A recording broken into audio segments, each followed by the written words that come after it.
boy. Italian has been summoned. My computer's talking. I fixed it. My computer. I was echoing. I was playing my own stream. Hello. Casey is drowning. What do I name my island on Tomodachi Life? Oh god, there's so much pressure.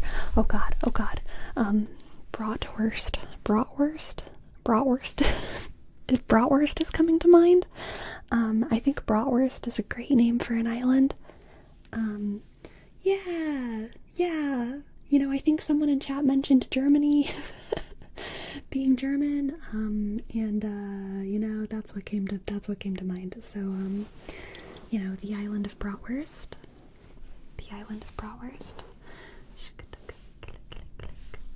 Hello, Demonic Frankie. I think you have a great name, Demonic Frankie. Hello, Brainiac.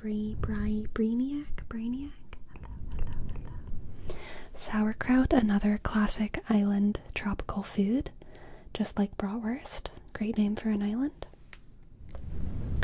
I'm not technically Italian, but I'm learning the language if that helps. That could help. I'm sure you know. So I kind of want to, like, the vibe tonight is chit-chatty chill ASMR,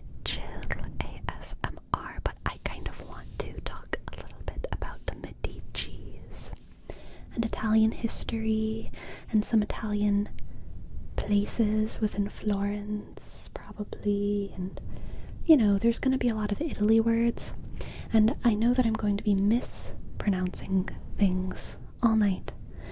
And so I was thinking, maybe the best way to not offend people whenever they pop into the stream, I'm gonna lower my chair a touch. There we go. Is to just, like, kind of frame the whole thing as me, like, asking for advice on how to pronounce things. Because I feel like everything is crooked, is what I feel like. I should be further this way. Am I right now? Am I crooked? What is happening? How did this happen? See, I swear before I started my stream I was, like, straight up and down. But now everything is crooked. Am I just going crazy? I don't know what's happening. Am I crooked? Or am I just right? I am not trying to learn Italian, but I am a big fan of history, and right now I'm a little bit focused on the Renaissance and the Medicis. One of the mics is closer than the other. Yeah, that's unavoidable, unfortunately. This one is just gonna be closer because my camera's right here, and if my camera were right here, then it would be in the middle of my desktop, and that wouldn't really make any sense. So it's just gonna be a little crooked. How are the roads treating you? Good, although I just feel kind of crazy right now. I don't know why. You know, now I just dragged it closer because I felt like I wasn't talking into this one enough. And I was like, oh no, what if I'm not talking into this one enough? Maybe I should just drag it closer. Because maybe I'm talking too much into this one. And I'm gonna make people feel ear uneven. Has Gracie become attached to you after you returned? Oh, yeah, she's definitely been meowing a little bit more these past couple days. Hello, Jose. Welcome. Non-Italians are also welcome tonight, for the record.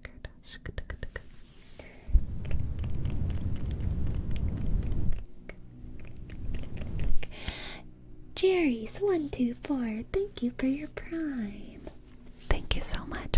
I think I missed a sub earlier as well, didn't I? Whose sub did I miss? Sonk Knuckle, thank you, Sonk. What about Australian expats? Isn't Australia basically a country of expats? Isn't that like your whole deal?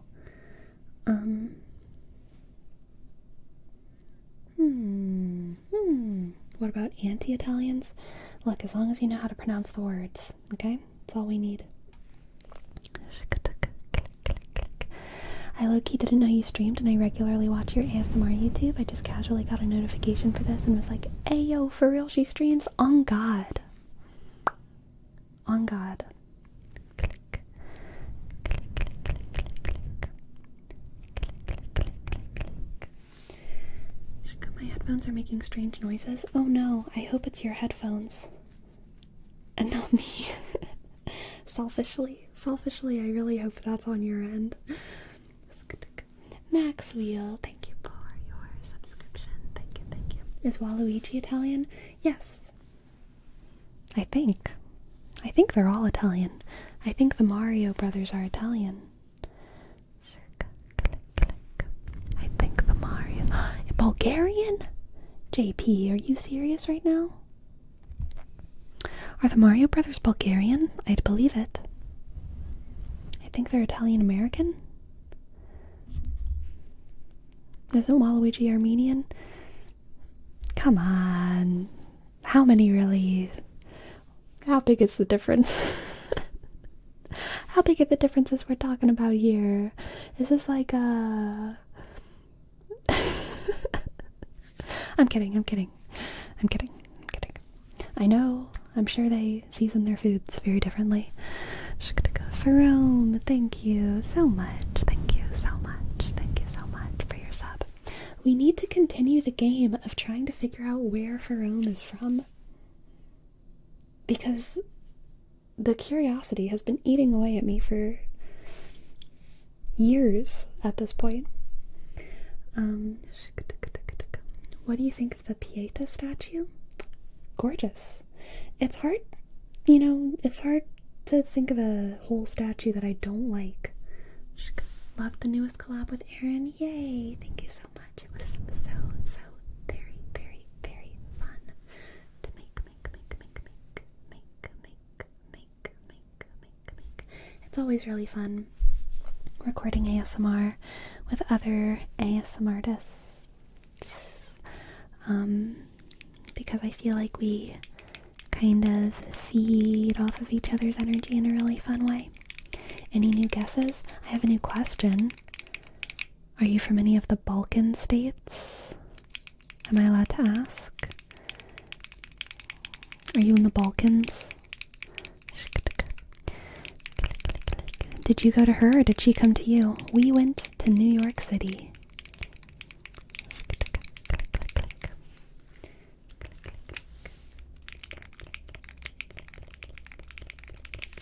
Are you learning Italian or is it for a video?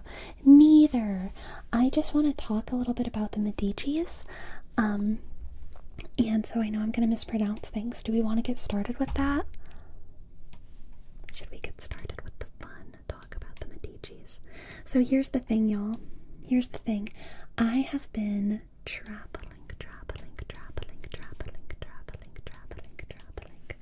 See, Sliper. C's Library. You messed me all up. Thank you so much. Thank you so much for gifting 5 subs. C's Library. Thank you. I'm all messed up now. Z sk sk E click E click S sk L click I B sk I sk A click R click Y sk. Thank you. Oh, ducks. This is exactly what I want. This is why I need the Italians in the chat.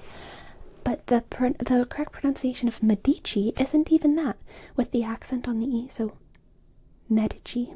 Medici? Medici. Is it more like med or maid? Med or maid? Med or maid? Med, maid. Med, maid. Med. Medici. Medici. Medici. Medici.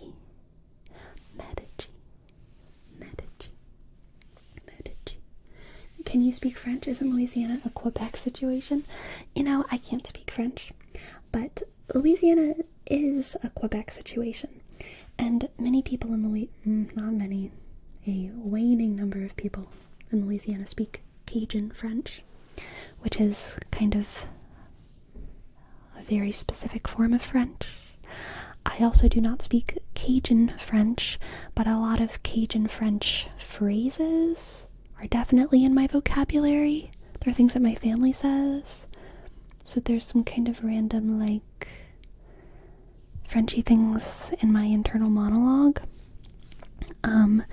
But in, when would it have been? I think the early 1900s. I think it was a federal thing, not a state thing, but I could be wrong about that. But there was an order or something, a rule, where they stopped allowing French to be spoken in schools or any kind of institution. So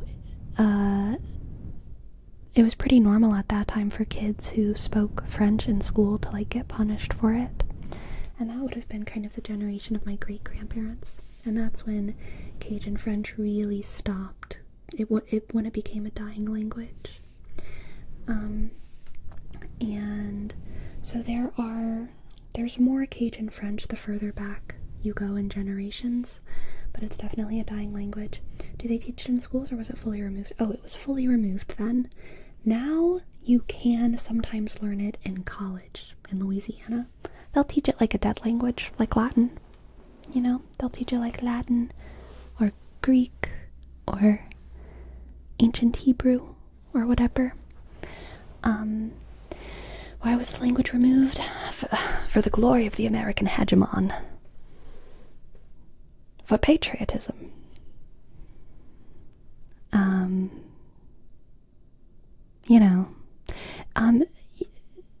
See, in order to convince all white people that they don't have culture, they had to take their culture away from them. Like, if we want to be real about it. This is why it hurts me when people say that white people don't have culture. Because we do. We do. And it's also not white culture. It's, your whatever country, whatever state you come from. But you do have culture. And don't let anyone tell you that you don't have culture. Unless they're just joking around, then it's fine. Then it's fine. I'm sorry, I feel like I want to move both of these things closer. I'm getting right mic audio in my right ear and left mic audio is in both ears. Seems like your left mic is set to mono. Okay, chat. Everyone must tell me, are there issues? Or are there not? Because if even one person says there's an audio issue, it's usually because a lot of people are being too nice. And so I take that seriously, Fedora Swag. Wait, that wasn't you that said that. That was Loogie Pookie. But also, Fedora Swag, I take you seriously. Seems okay? Okay. I'm getting lots of okays. Good to know. To be fair, I think it's probably a nightmare for the government to have to deal with multiple officially native languages. I mean, I think they can handle it. I don't know. Like, there are way harder things, in my opinion. Like, everyone in, okay, if you're like a politician, does Denmark have a prime minister? Is that what Denmark has? How many languages do you think the prime minister or president or king or whatever it is of Denmark have? Or no, how many languages do you think he knows? And then also, what do you think is the average number of languages that people and that president, king? What do you think is the average number of languages that Danish politicians know fluently? That's my question. Because I bet it is more than one. Is it really one? Did I choose a really bad country? 5 maybe? I feel like in a lot of those like Northern European countries, it's the expectation to like kind of know more languages. Left is lower.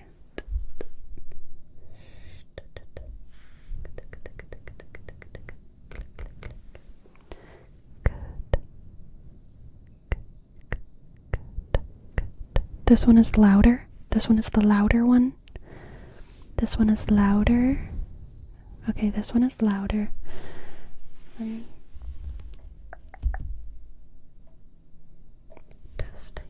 testing, testing, testing, testing, testing, testing, testing,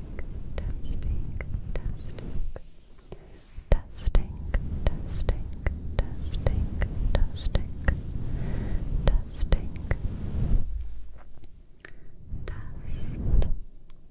test,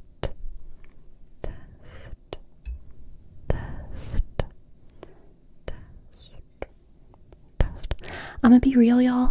I get really confused with my left and right whenever I'm on camera because there's like my right and left and then there's your right and left, and I never remember when things are reversed or not. So it means much more to me if y'all are like the side with the strawberry hat or the side with the orange cat. That makes sense in my brain. That makes sense in my brain. Oh my goodness. Hello, Dreamlings. Welcome in. Welcome, welcome, welcome. Hello, Dreamlings, Dreamlings, Dreamlings, Dreamlings, Dreamlings, Dreamlings, Dreamlings, Dreamlings, Dreamlings. Welcome. I'm gonna adjust my mic just a tiny bit because I think this one is a little bit too quiet or something. That's what my chat is telling me. Okay, now it should be pretty balanced. Hello, Raiders. Welcome, welcome, welcome, welcome, welcome. Welcome, welcome, welcome, welcome, welcome, welcome, welcome. We are talking about the Medicis tonight. No, we're not. We're talking about the Medicis. Medicis. And I am getting my pronunciation fixed by all of the wonderful Italians of the internet. The Medicis. I have been reading a book about the Medicis, and I just feel like I'm talking about cheese now whenever I take that. The American way of saying is like Medicis, and I feel like I'm not saying cheese as much, but when I say Medicis, I feel like I'm talking about like medium cheese, whatever medium cheese is. Medicis. Now I'm thinking about cheese. Anyway, I've been reading a book about the Medicis. Medicis, exactly. What is it? Estramagon, exactly. Medicis. Your right mic is lower. Now this one is lower.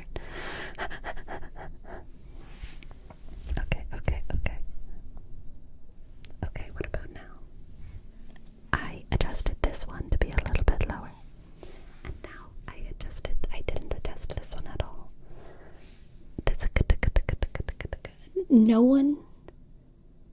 No one say right or left. Just talk about orange cat mic or strawberry cat mic. Not cat, strawberry hat. Strawberry hat, orange cat. Strawberry side is lower and strawberry side needs to be higher, right? So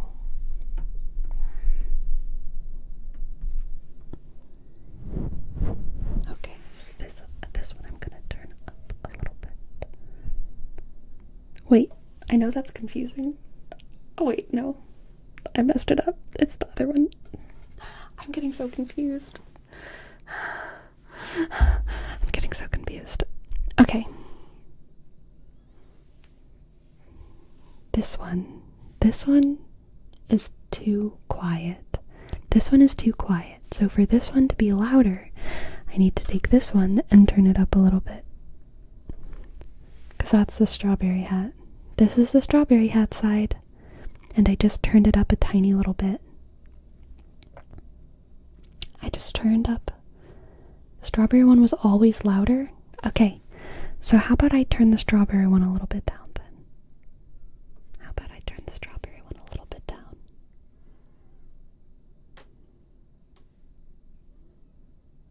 How is this? How about the strawberry hat is a little bit down? And now the orange cat one sounds like this. How is that?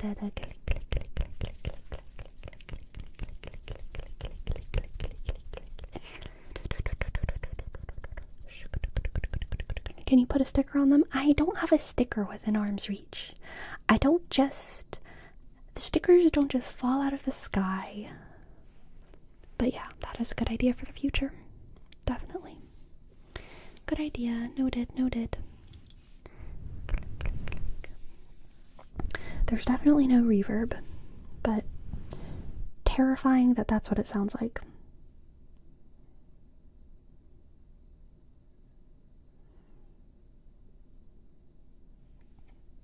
I don't like the sound. Is there an echo? Is there an echo? Is there reverb? What's happening?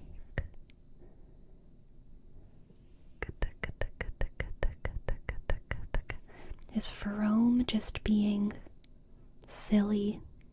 Is Ferome just being silly?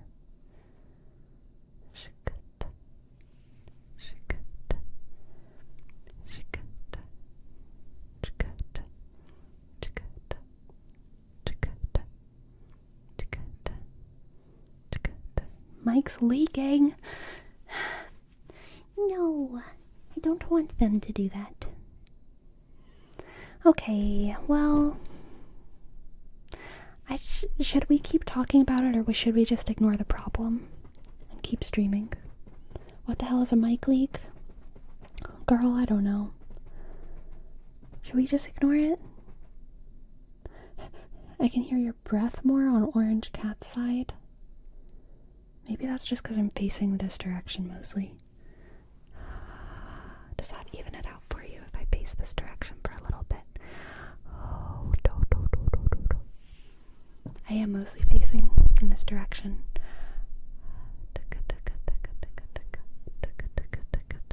So that's probably why more breath.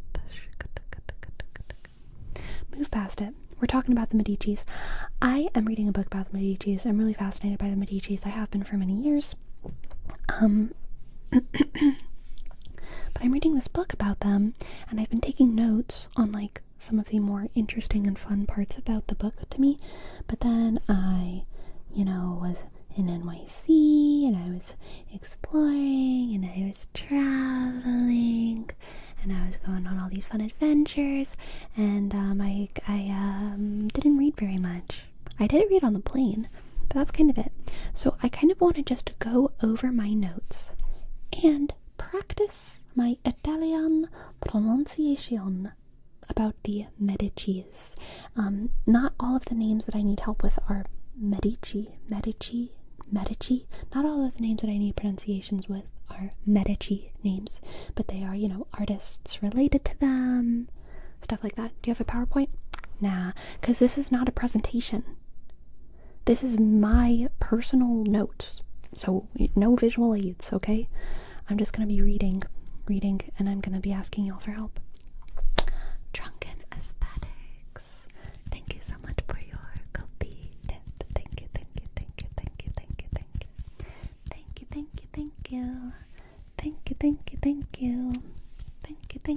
Are you going to Italy soon? Nope. I just like them. I just like history. Okay. So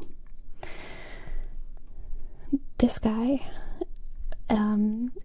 is my favorite manuscript copier, and he was from what I understand employed by Cosimo Medici. And Cosimo is actually a name that I kind of want to verify my pronunciation of. Cosimo, C-O-S-I-M-O. Cosimo Medici. Cosimo Medici. Cosimo Medici. Cosimo Medici. Cosimo Medici. Is that good? Seems pretty simple to me, but probably good to verify. Nice guy, thank you for your prime. The S could be sweet? What does that mean? What is a sweet S? Please, what is a sweet S? Is it like, Cosimo? I feel like I have a lisp when I do that. But is it like a softer S? Or is it like a Cosimo? Oh my god, I'm so sorry, y'all. I'm just a mess tonight. I'm just bonking everything in existence. Cosimo. A Z, Cosimo. Medici. Medici. Medici. Connie Bed, thank you for your prime. Thank you. Zone. So I will say, after I clear my throat, let me clear my throat for a minute.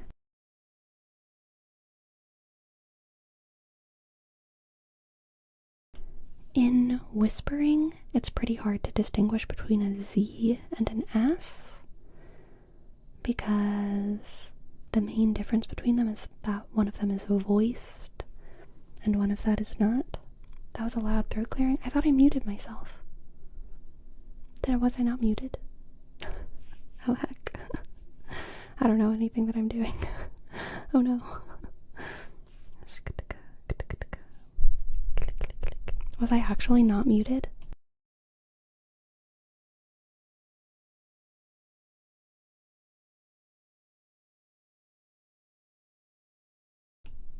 Okay, I was muted.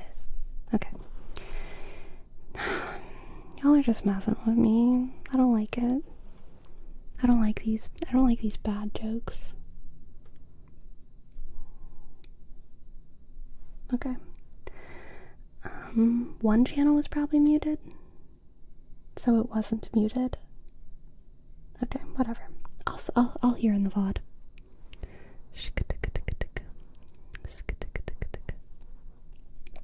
Let's see. So, Cosimo, Medici, Cosimo, Medici, Cosimo, Medici,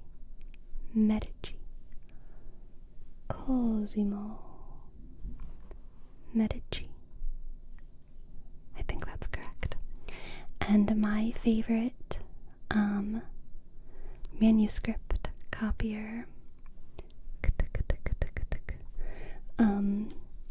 who was employed by him, is this guy named Niccolò Nicoli, which is obviously such an incredible name, and that is Niccolo.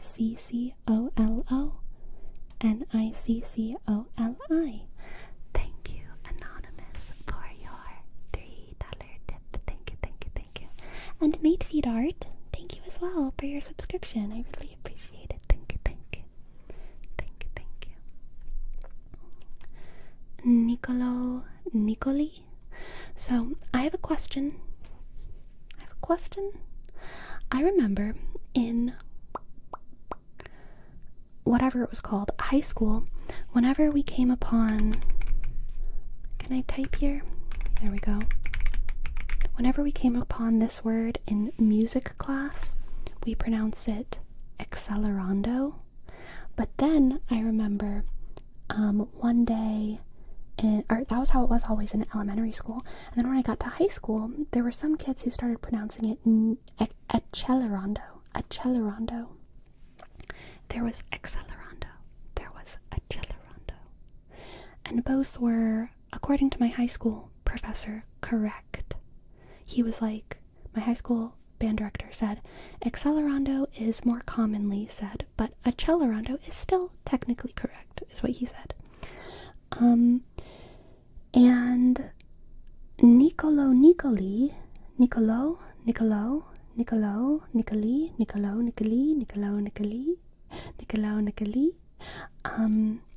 he also has two C's, but it feels very obvious that it's a k sound, Niccolò Nicoli. So I was wondering if there's any rules or guidelines in Italian, specifically in Italy, For how do you know when there's two C's in a row? How do you know when it's a k or a k or a ch? Or is it just memorize it? It's fine if it's vibes, yeah. I accept that. I speak a vibes-based language, but I am curious always if there's any guidelines or rules.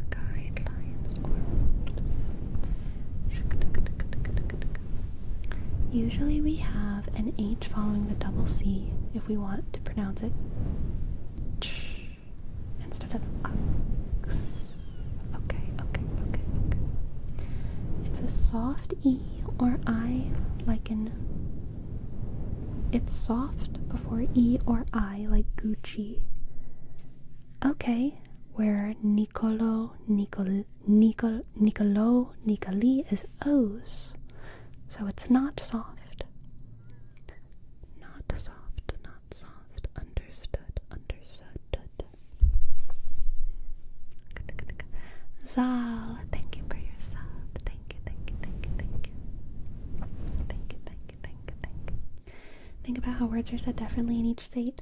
I know words are said differently, and I know there's gonna be different regions of Italian. Some people are gonna speak more a little bit like Milanese. Some people are gonna speak more a little bit like they're from Florence. Some people are gonna speak a little bit more like Romans. I know. But there are still some rules that are regular across a whole language, or that are kind of established. I mean, I remember learning those rules for English when I was a kid. So I'm trying to just learn what I can, even though language is a soft thing. Okay, so Niccolò, Nicoli.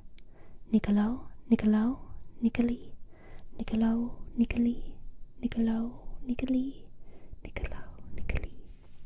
He copied manuscripts in the early 1400s mostly, and it is ch when the C is followed by I or E, otherwise it's a k.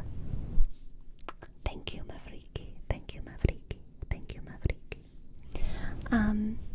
Which was so important during the early 1400s because the printing press was not around yet.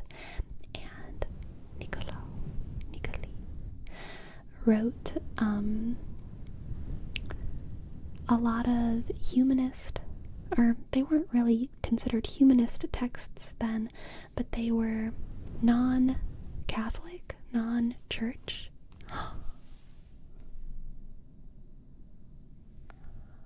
Mate art? Oh my gosh, thank you so much. Win viewer, W viewer.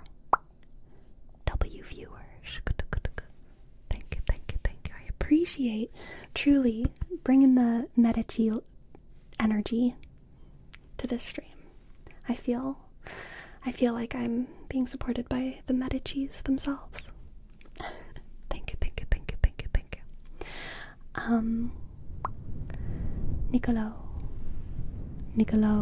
Nicoli. At this time, most of the only people who were copying manuscripts, which is the only way that you could produce more than one of a text, the people who were doing that were mostly monks and priests. And so pretty much the only things that were being saved were churchy documents, churchy texts.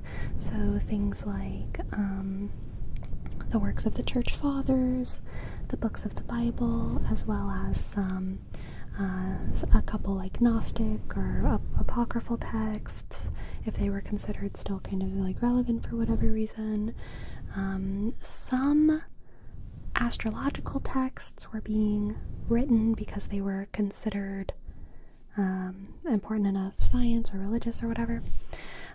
But things like ancient Roman or ancient Greek philosophies, those weren't being copied, or things like the old Greek plays, a lot of times those weren't being copied, or the sciences that were not considered part of the church canon, they were not being copied.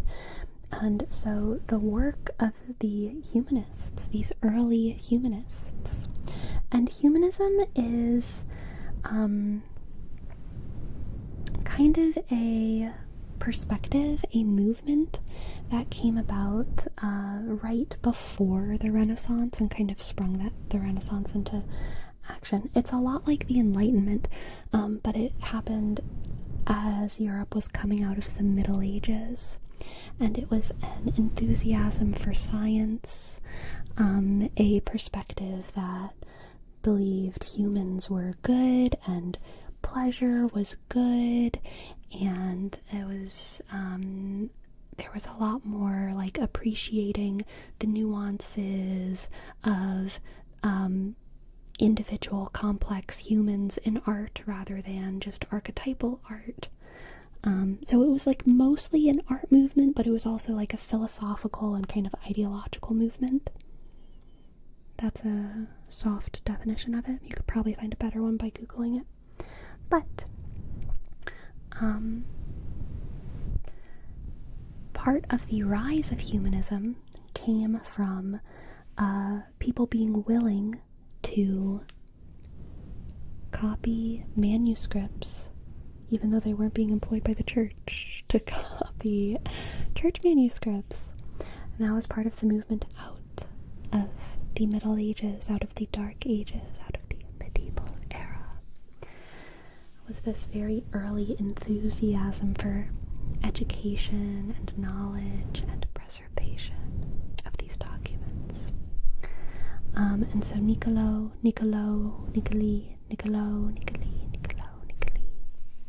he copied so many manuscripts, and he wrote, not exactly sloppily, but he wrote very distinctly in slanted lines, very distinct slanted lines, very distinct slanted lines. And his personal script is what became the model for italics, and that's why it's called italics, because Niccolò wrote in such a way in Italy, so that is where we get italics. It is modeled after Niccoli's specific handwritten script, and from what I understand, Italians in the chat, tell me if you learned something different, but from what I understand, the early printing presses in Italy just kind of used that. Like, it wasn't, nowadays we use italics for emphasis, but from what I understand, I think the early printing presses of Italy just used Niccoli's kind of print as their model, and that's why it's called italics. Isn't it interesting, Mordrin?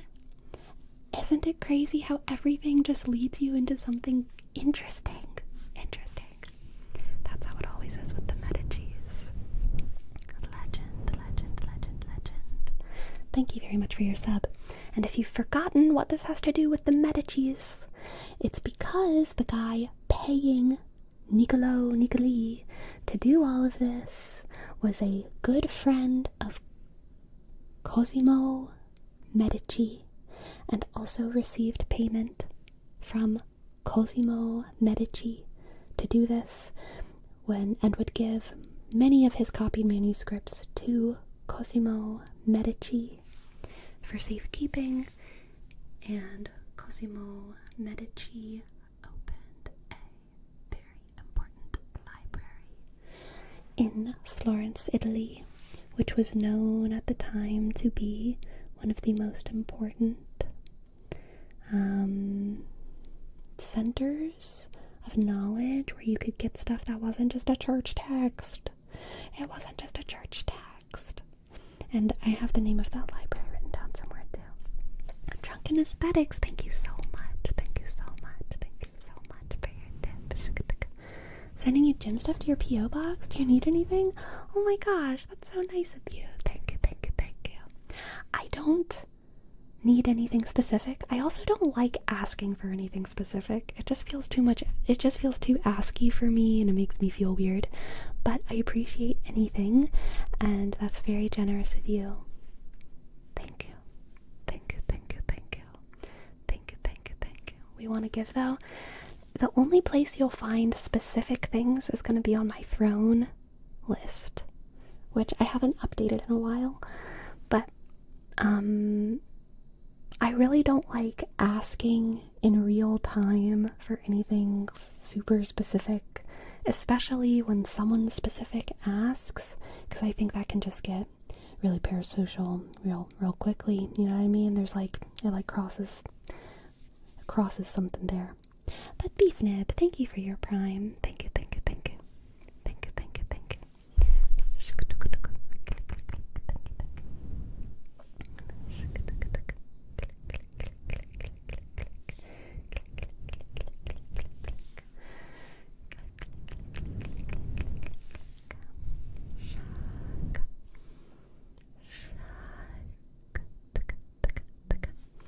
Alright, let me see if I can find the name of this library in my little list. Oh, it was just called the Medici Library.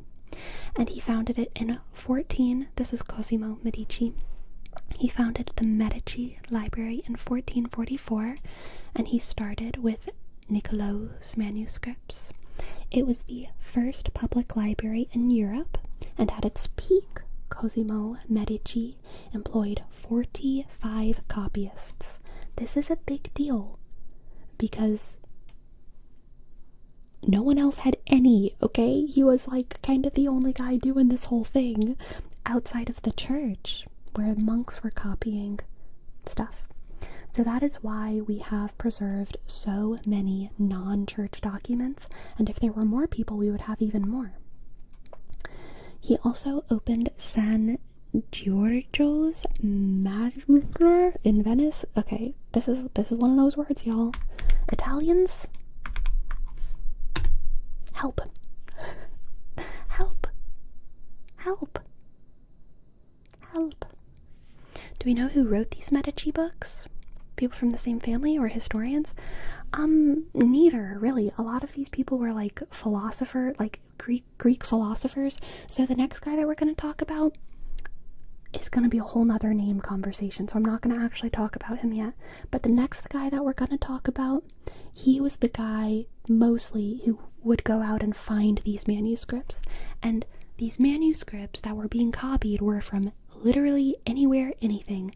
Mostly Cosimo was interested in philosophy. So it's a lot of like old European philosophers, probably mostly like Greek. And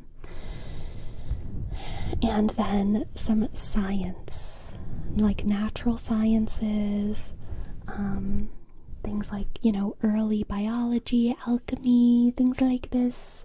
The like academic arts, like people knew what they were people knew, you know, when they were a scientist, they had a sense of like, oh, I'm a scientist, I'm doing a thing. But the idea of like a scientist being different from a historian, being different from a philosopher, these are kind of new ideas, and like the divisions weren't as clean back then. People still knew what they were doing, but it wasn't quite the same. Legend, thank you for gifting a sub. And Risa, welcome. Hello, Raiders, welcome in. Hello.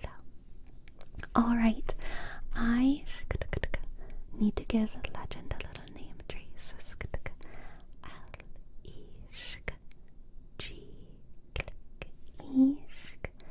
N, and then there's so many D's, I can't count them. So I'm just gonna go at D, D, D, D, D, D, and then is there like an underscore or something? Yeah, let's give it one more.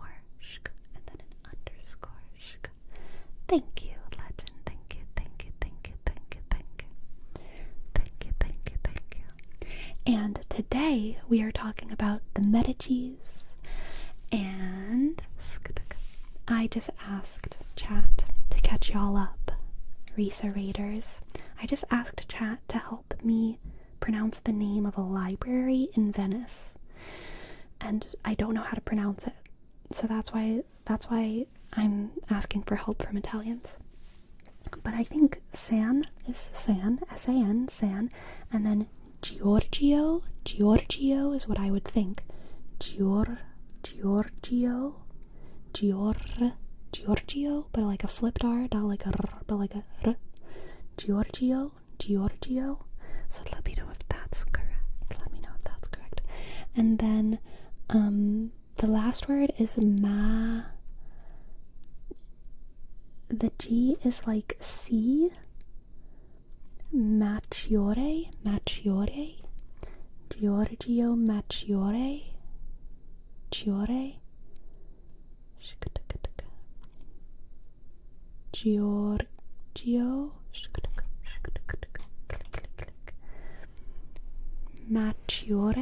Maggiore. Giorgio Maggiore. Maggiore. Is it something like that?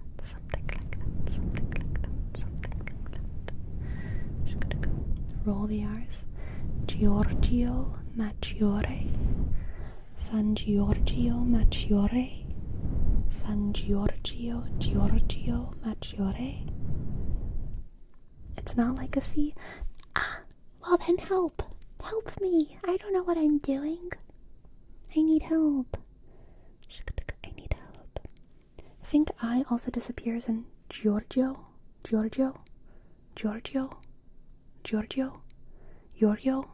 Oh, it's Yorio.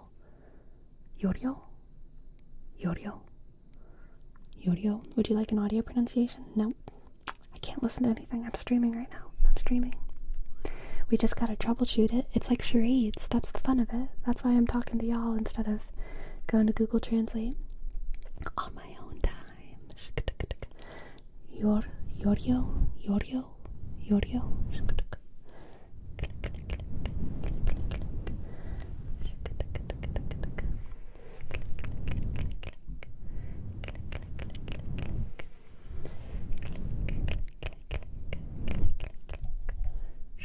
Yorio, San Yorio Maggiore. Is that a little bit more correct? Yorio? Oh, that's the Greek pronunciation. Why would y'all do that to me? It's almost like no one here is really Italian. It's almost like I'm gonna have to start IDing y'all, okay? This is actually a psyop to harvest your biometric data. This whole stream, I'm actually harvesting your biometric data. Who knows what I'll do with it? Prove to me you're Italian. Now, everyone! And if you're not Italian, uh-oh, spaghetti-o. That's all I gotta say about that.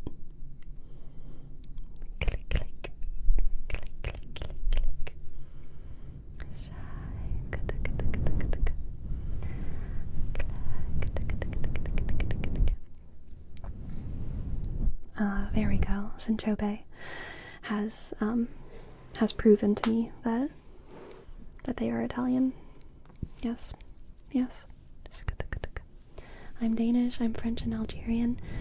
That is pretty close. But not quite. Click. Viet and Italian. Oh yeah, Viet and Italian, I feel like that's the closest we've heard so far. So far. How do we classify this? Look, I just need someone who knows how to pronounce the name of this library. San Giorgio Maggiore. If I said that to an Italian, would they know what I'm talking about? I don't need to have it perfect, y'all. But like, if I said that to an Italian, do you think they'd know what I'm talking about? San Giorgio, G.I. Joe? saying Giorgio Maggiore. That sounded kind of Italian to me. Giorgio Maggiore? Giorgio Maggiore. Giorgio Maggiore. Mavriki, you've unlocked it. You've unlocked it! I'm gonna actually copy and paste that into my document, the pronunciation that you supplied me with, because, I love it. That helped me. Giorgio Maggiore. Giorgio Maggiore. Giorgio Maggiore. Giorgio Maggiore. So, the Medicis opened the Medici Library in 1444 with Niccolò's manuscripts.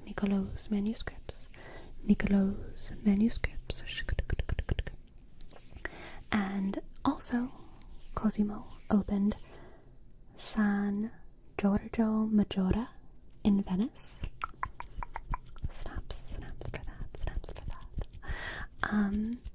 Which was a religious library. So there, Cosimo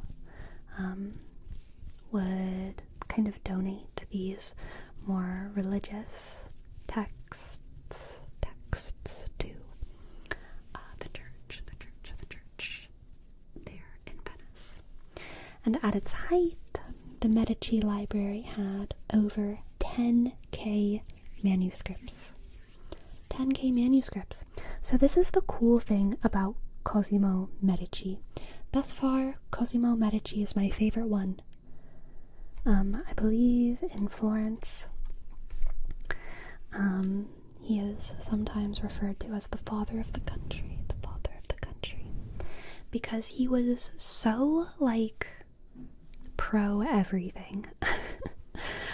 He did, of course, care about his image, and he was, very wealthy, and it's always good to critique the powerful, right?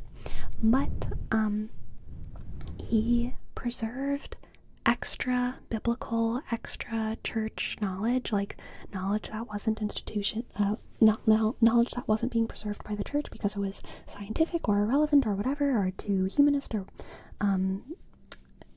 any of those other things.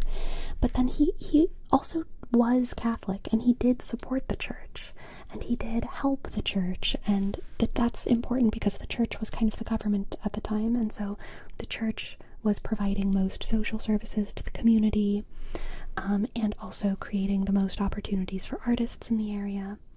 So, do we know if the original manuscripts still exist? It depends on which manuscript you're talking about. There's over 10,000. So, probably some of them yes, probably some of them no.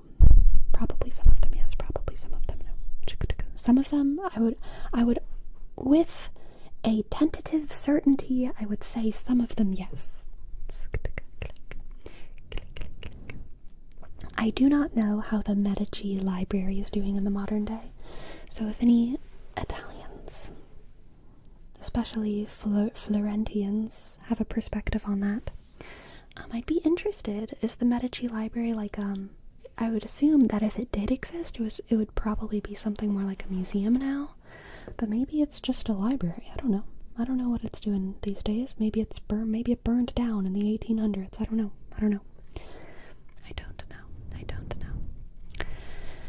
But let's talk a little bit more about where these manuscripts came from. So, most of the manuscripts came from this guy, Bracciolini. That's how his name is spelled. Braccio. I think it's because it has an I after it. I'm thinking it's like a ch.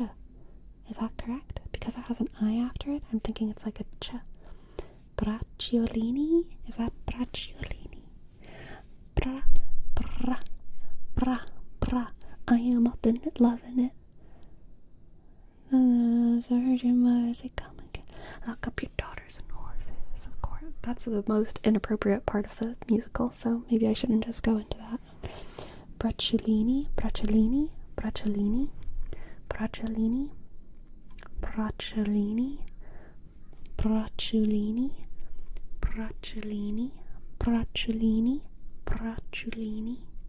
That one's pretty fun. Y'all do hate your eyes. I'm gonna put that little phonetic pronunciation in there in my little document as well.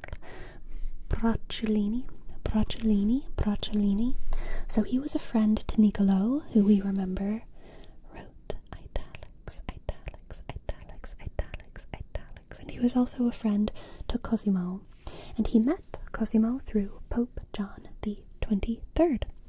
He was a scribe, a writer, most notably a manuscript finder, and he freelanced manuscript finding for the early humanist movement in 1414-ish. So people who had libraries, who had money, who were philosophers, they wanted more manuscripts because there was part of this humanist movement was like the desire to preserve more knowledge, to enjoy the works of humanity, to enjoy all of this old art. It was an interest in history. In the Middle Ages, in the Dark Ages, in the medieval times, there wasn't as much of an actual interest in history or keeping these things documented, preserving them, because people were too worried about the plague and about the war. It was like a Maslow's hierarchy of needs situation. They couldn't be worried about that. But part of the humanist movement was that there was just like kind of a break from all this plague crap. And they were like, you know what? History's kind of beautiful, actually. Wow. Humanity? Good. Maybe we should save some of these works, regardless of if we agree or disagree with them. There was like an excitement for preserving knowledge, right? So these humanists, these early humanists, and they were not calling themselves humanists at the time. This is something that historians have looked back and labeled them as, because they all kind of seemed to be interested in the same things. They would say, Bracciolini, please go get me this manuscript.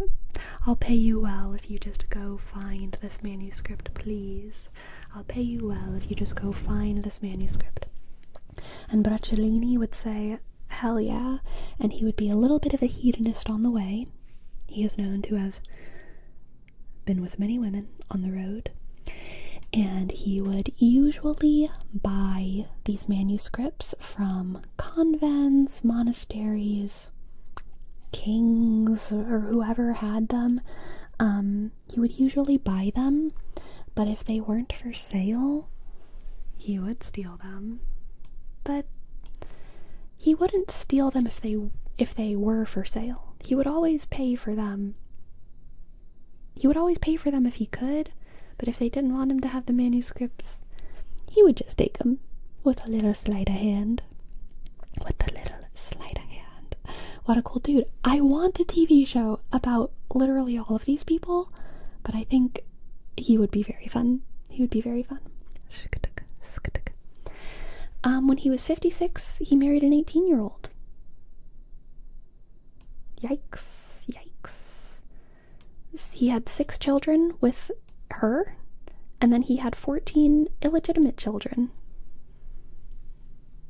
Yikes. Yeah, not the coolest dude. Not the coolest. There are definitely cooler dudes. But I did write that in my notes. It seemed relevant.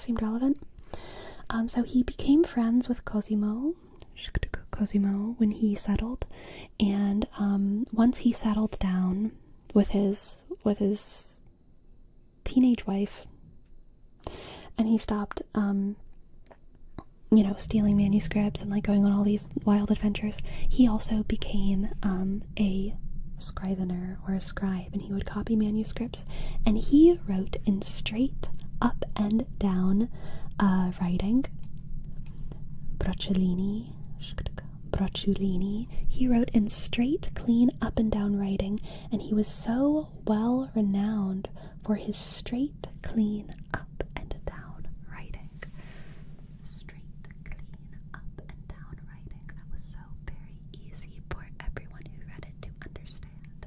That he modeled, can you guess? Roman type font. So Times New Roman. Times New Roman! He made Times New Roman! Isn't that cool? Is that not so cool? Is that not so cool? Roman type font by Brocellini.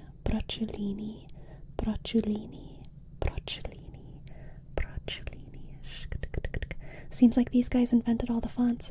Those are the only two font inventors in my notes. But I do think that the story behind them is so interesting because the most basic fonts, they were modeled off of dudes who wrote manuscripts. You know? And they copied them down. They copied hundreds of manuscripts in their lives. And so before the printing press, libraries were full of their handwriting. And so when they invented the printing press, they took their handwriting. Oh my goodness, hello Raiders. Mansters, welcome. Thank you so much for the raid. Thank you so much for the raid.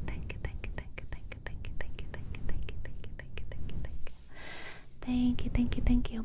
We are talking about the Medicis, Italian history, Renaissance history today, the age of humanism, and we are currently talking about Brocellini, who modeled Roman type font, and it was because he copied so many manuscripts. Thank you, Mansters. Rest up. He copied so many manuscripts, and so there were libraries full of his writing, and so whenever they invented the printing press, they modeled their first letters off of the writing of these manuscript writers. So yeah, we just talked a little bit about Brocellini. Let's see who my next guy on the list is. Oh my gosh, this is one of my favorite guys.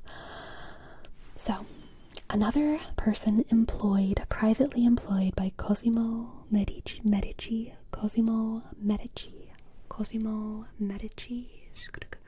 was named. So I've been pronouncing this Ficino. I've been pronouncing that Ficino, but let me know if that's wrong. Yes, the reasons that we have the Italians, that I want the Italians in the chat, is because I'm also I need help with my pronunciation of all these fun things I'm learning. Ficino? Yes, it's right. Yes. Amazing. No lesson required. Ficino.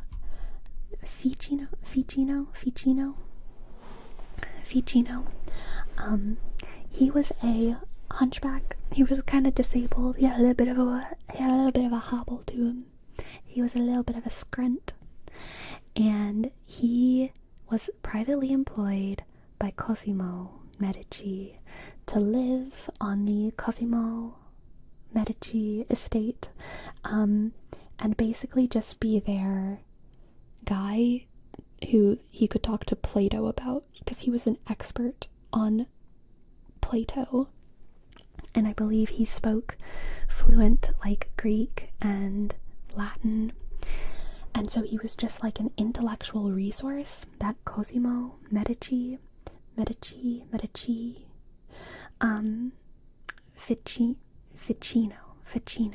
Ficino, how's that? Ole Poppen, Ficino.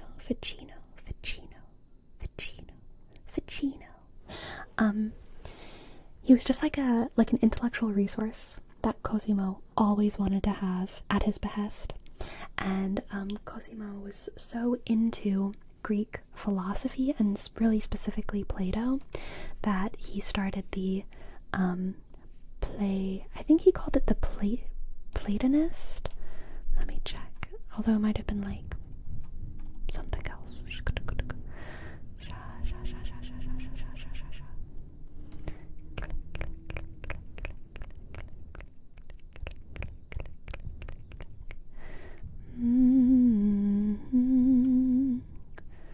I can't find it in my notes. But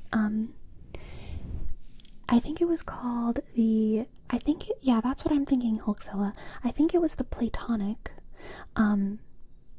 Academy, but the Platonic Academy that Cosimo Medici began was literally just like, it wasn't an actual school. It was just like his like club of like intellectual humanists that he would invite to the Medici estate, and they would always have Ficino there, their favorite expert. Cosimo set him up in a cottage on the Mugello estate. This is another word. Italians. Ahistamenni Mugello Magello.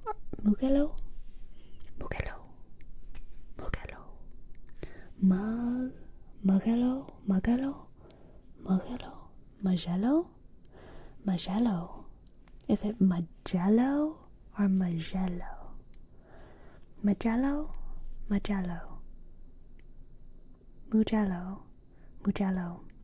The Mugello. That's funny. What a funny word. So yeah, Cosimo set him up on the Mugello estate, and there Ficino was set to work to translate Plato into Latin, and he talked to Cosimo about it in the evenings with snacks, is what I put in my notes. They would snack together late into the night and talk about Plato.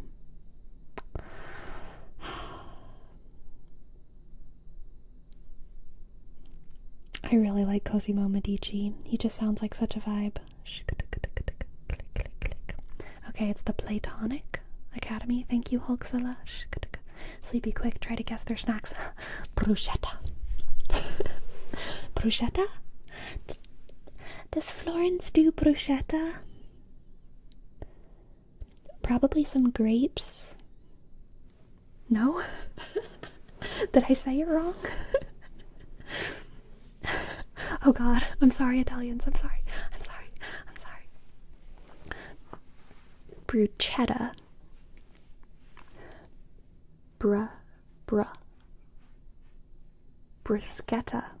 Bruschetta. I'm learning, my friends. Bruschetta.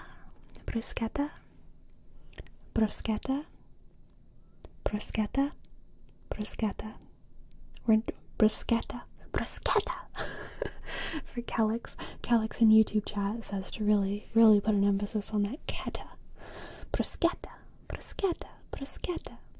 Okay, so is Florentine bruschetta distinct from other places bruschetta? And is it good?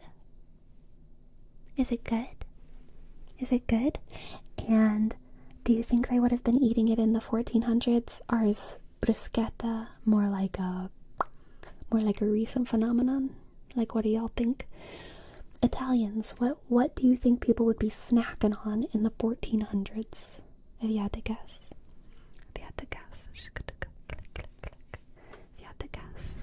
I hope it was focaccia. Oh, I do love focaccia, specifically in Florence. Yes, specifically in Florence. Plain bread. I mean, honestly, probably, yeah. Also, though, these people were rich as hell, and they were fat. Okay, they were well fed. Okay, the Medicis, they mostly died of gout. It was hereditary, but they were also definitely overweight. So they were probably eaten well, a little bit too well. Bread with garlic and olive oil, that sounds delicious. I believe that.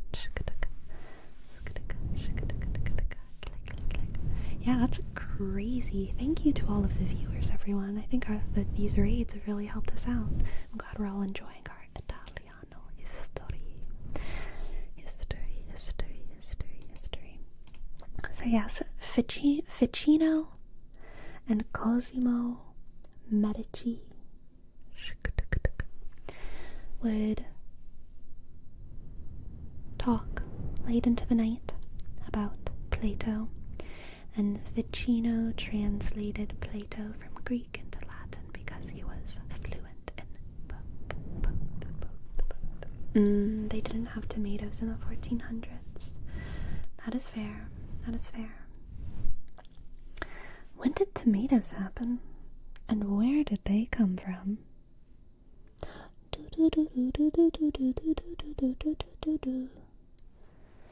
Where did they come from? Okay. So, Ficino tried to synthesize Greek philosophy and Christianity into what he thought would be a perfect unified humanism, because these early humanists were Christian and they were Catholic, because this was before the Reformation and they were in Italy, so they were not Greek. They were Christian and they loved the church, and a lot of these early humanists, they were trying to kind of bring these old philosophies into the modern era. And then some later humanists ended up being more anti-church. But a lot of these early humanists really loved it. And from the vibe that I'm getting in the books that I was reading is that Ficino was very, very devout and dedicated and kind of lived like a hermit, really, on Cosimo's estate. Not exactly like a hermit in that he was like by himself, because he was talking about Plato all the time, but he didn't really have anything else going for him, you know what I'm saying?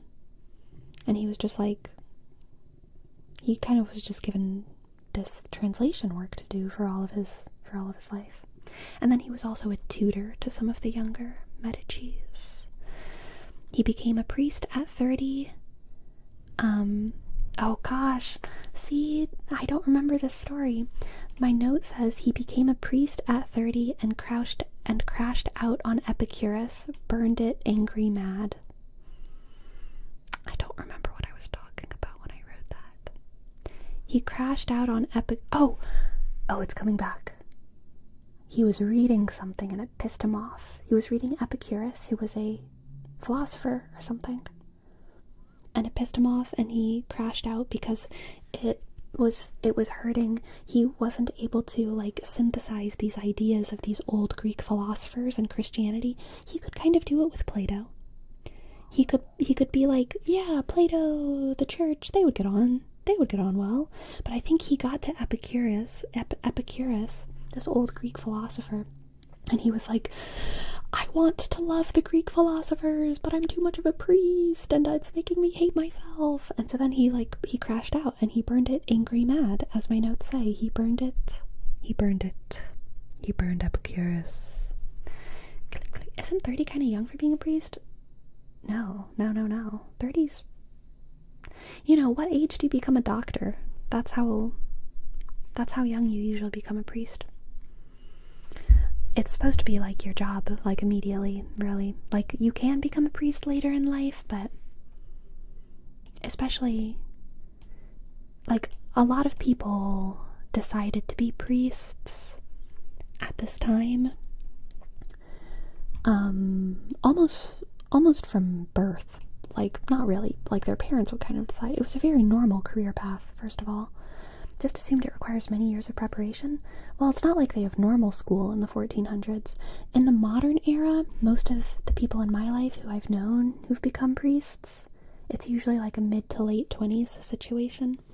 Because it does kind of require graduate school. You have to, like, to be a priest, you have to get an undergrad and then like a theology postgrad.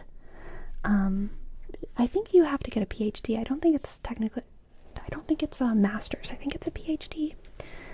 But, like, however long it normally takes to get a PhD is about how long it takes to become a priest.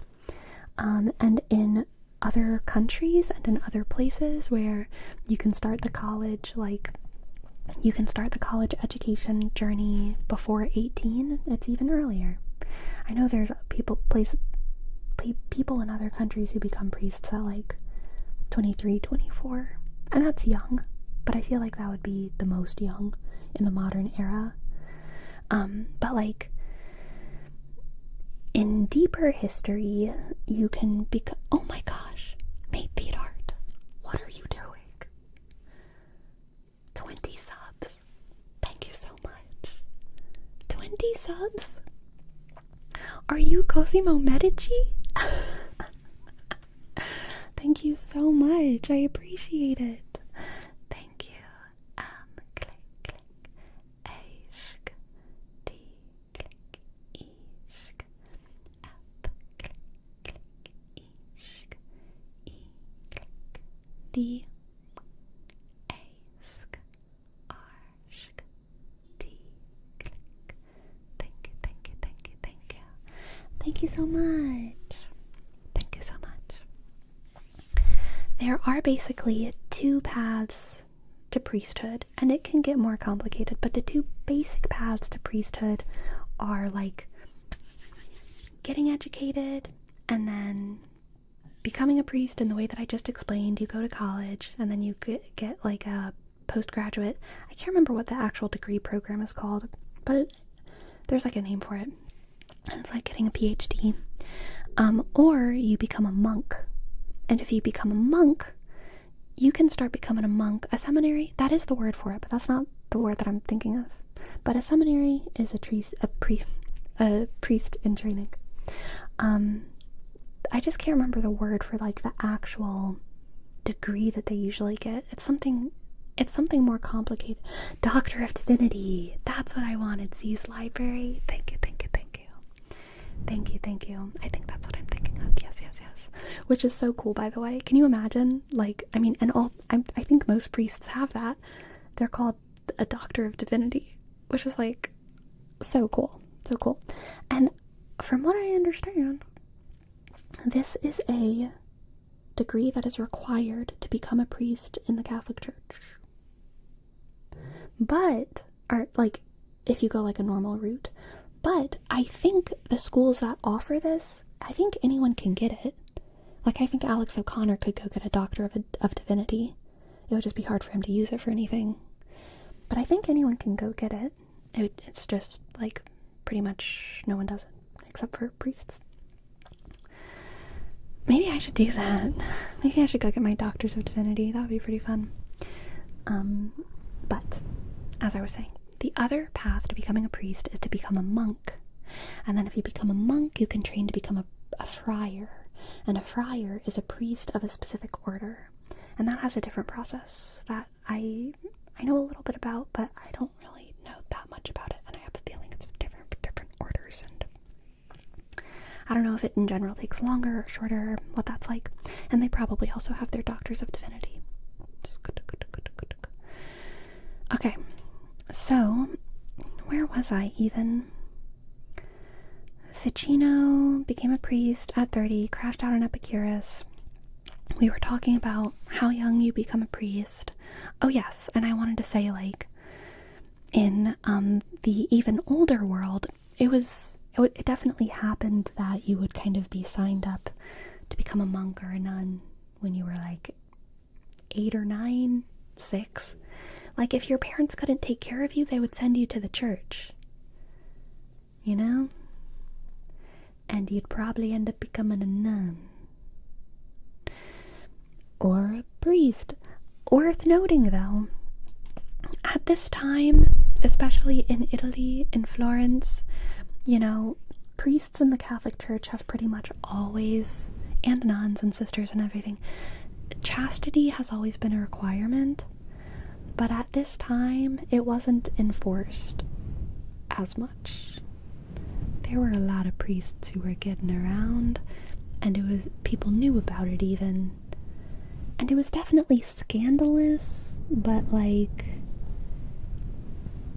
it was kind of an open secret. It was kind of an open secret. If it became an open non-secret, then the church would have to take action. If it was really, really obvious, the church would have to take action and would have to revoke your priesthood. Depending how bad it was, they might, like, legally punish you. If it was really bad, they might have to put you to death. That's what happens when the church and the state are the same thing. But if it was all kind of under wraps, if it was just an open secret, then It wouldn't be too big of a deal, and it definitely happened a lot.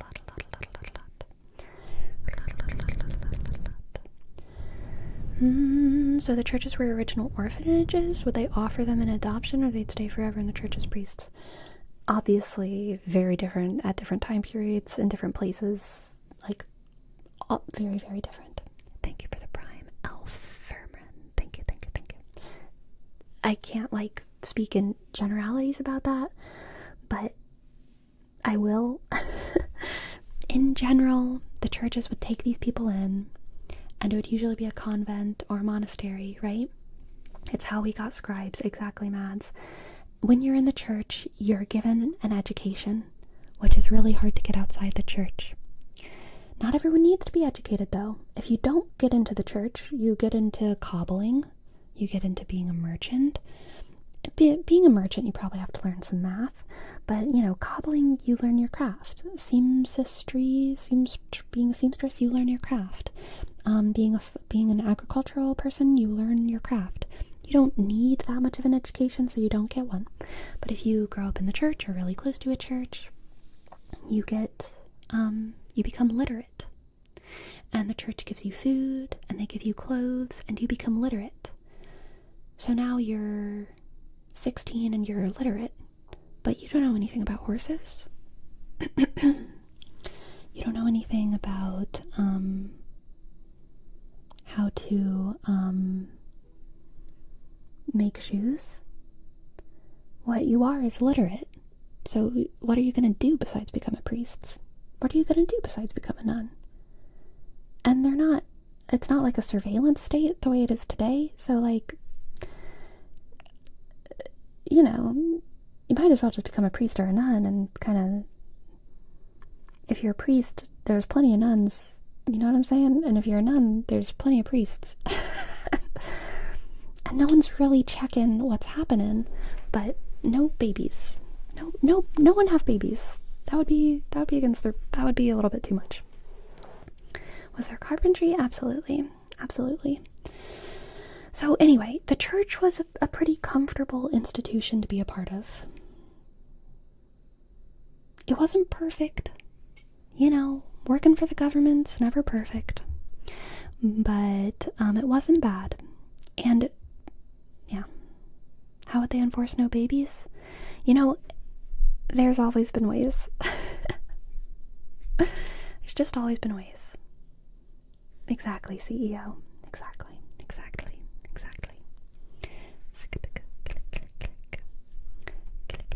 Yes, a pregnant nun would be very bad. And it would be worse depending on what time period you were in and how, like, it really depends. Like, speaking in generalities, like, so what I'm kind of thinking about in my head is, like, I'm thinking about 1400s Italy, because that's what we've been talking about, right? But, like, even within 1400s Italy, there was different places that were more out of view than others. There were more rural places, there were more urban places, and there were all kinds of things. And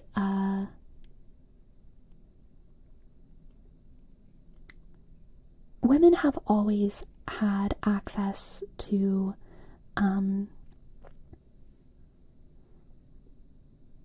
like ways of ending a pregnancy, and the ways that happens varies a lot with what kind of resources you have, what kind of culture you have, what kind of plants grow around you, right? But yeah, there's always been ways. And yeah, it definitely would not have been good to be a pregnant nun. And, like, if you look at Irish history, there's some pretty dark stuff about that specifically. Lots of baby graves have been found in Ireland, and they kind of have to do with this subject, but I don't know quite enough about that specifically to keep kind of rambling about it. But anyway, it's just like that specifically big subject that I'm not super prepared to talk about. The Pope Alexander VI had 10 children. I didn't hear about that, but that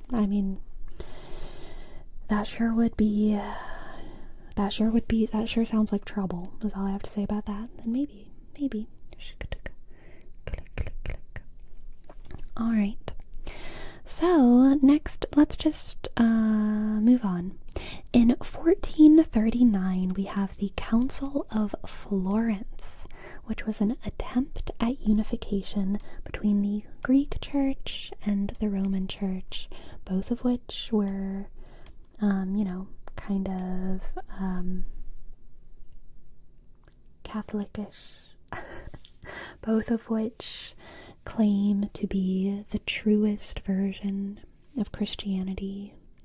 But there came at some point such a cultural divide, so much corruption from popes, that the Greeks were like, nah, we're not dealing with that no more. And I think it was in the 800s or something, right, that they split.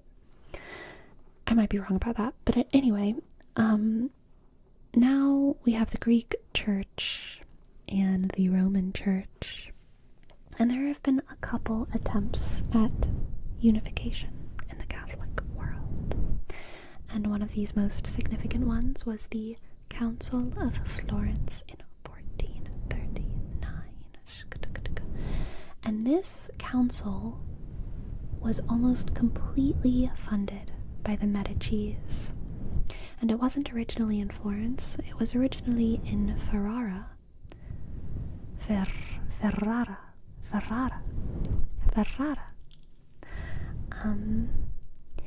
But there was a plague scare, and everyone has a lot of trauma about the Black Death right now. Everyone has a lot of trauma about the Black Death. We don't want none of that. And there wasn't actually a complete breakout from what I understand, but they got there and they were like kind of sniffing it out, and they were like, I don't want this. This seems like a bad idea. So then Cosimo Medici, who had already lent like 20k florins to Pope Eugenius IV, which is an incredible amount of florins for the record. At this time, a really good yearly wage for an artisan was about 100 florins. So just like, think about that. Cosimo Medici had already lent over 20k florins to Eugenius IV. And then Cosimo, after this plague scare happened, was like, well, I guess I'll just host you all in Florence. And he agreed to pay 1.5k florins a month to help host.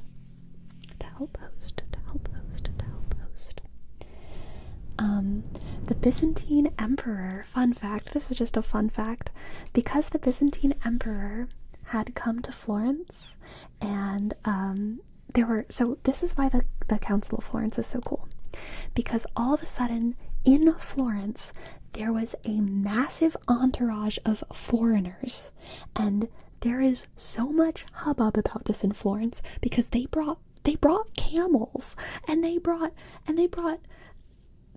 all kinds of crazy shit. And they brought food, and they brought spices, and they brought manuscripts, and it was just this like crazy wave of cultural exchange all at once that came to Florence. And this was a legitimate spark of the Renaissance. This was a legitimate spark where people said, ooh, the East? Interesting. Maybe more people should be learning Greek. Maybe more people should be appreciating the idea of travel and worldliness. So Florence was New York City? No, it wasn't. It was just a place. But Cosimo Medici lived in Florence, and Cosimo Medici said, we'll take the council of the whole Catholic world here, please. And so then, for a couple months, Florence turned into New York City, but it had not been. There were other places. Rome was really kind of perpetually popping.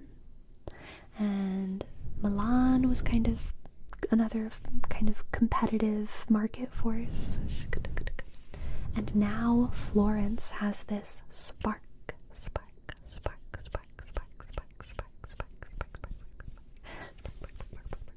And the Byzantine emperor introduced to his Florentine chefs, saying, whenever you cook my eggs in the morning, please stir them up before you put them in the pan.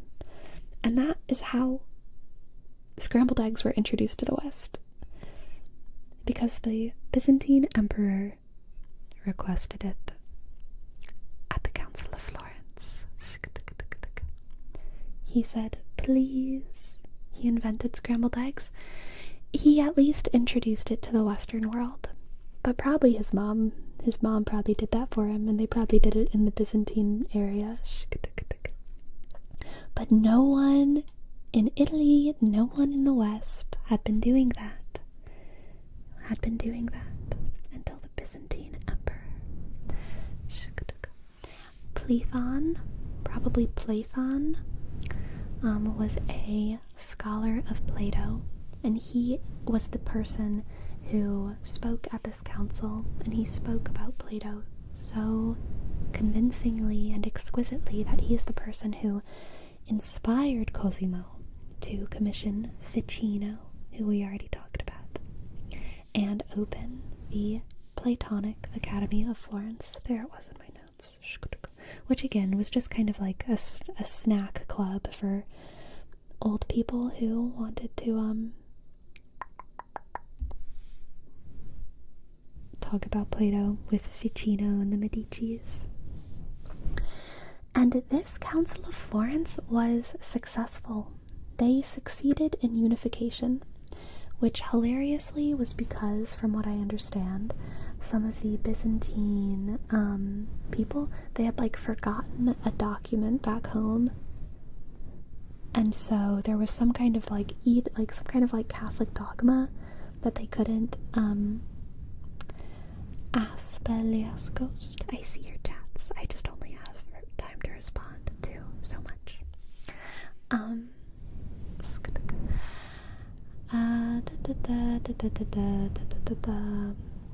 And that's why I lost my thought. Oh yes, they left a document in Greece, and so they couldn't defend their dogma as much as they wanted to, and so they kind of had to just be like, well, or they didn't have to, but they, after arguing for a long amount of time and defending their stuff for a long amount of time, they decided that they could successfully unify the church.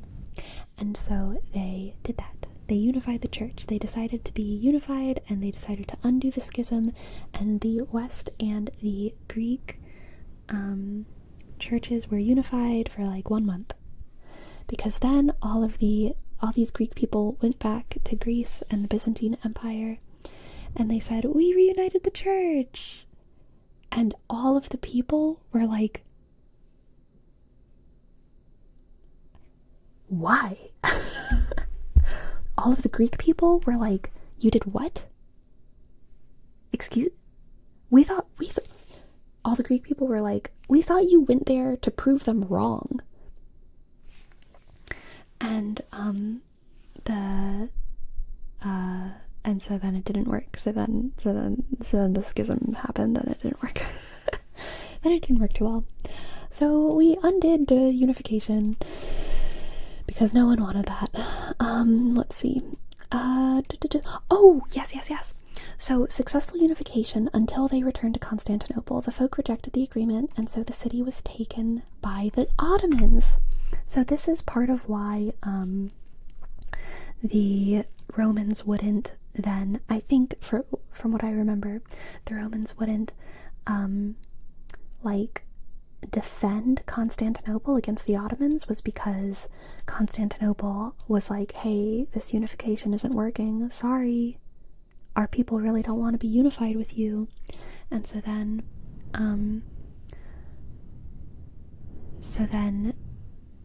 the Romans were like, well, we're not going to be able to defend you against the Ottomans then.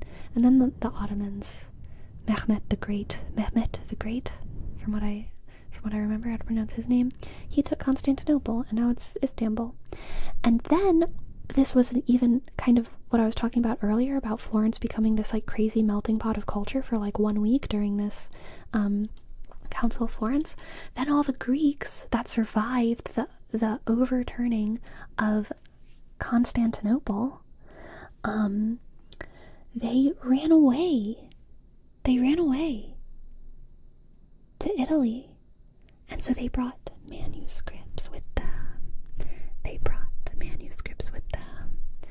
Greek manuscripts, Greek language, Plato's philosophy, Socrates. And that also kind of was a little bit of another spark. Spark of the Renaissance. The Greeks fled and went to Italy. Greek became cool and kickstarted the... What I wrote in my notes was Rinascimento, but I feel like I meant to write Renaissance unless Rinascimento is actually something. I think that might have just been a typo that got auto-corrected. Kickstarted the Renaissance. They brought a lot of texts. And then I have a direct quote from the book that I was reading concerning the texts that the Greeks brought back to Italy. Rinascimento is just Renaissance in Italian. Thank you, Mavriki. Thank you. These covered all manner of subjects, including topics that remained unknown or forgotten in the West, ranging from philosophy to mathematics, from alchemy to astrology, both the rational and irrational, of both sense and nonsense.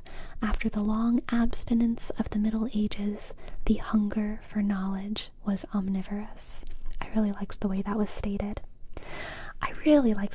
That was stated, because so many people nowadays, they want to, in retrospect, kind of like divide the interests that these people had. Like, okay, were these people pro-church or were these people pro-science?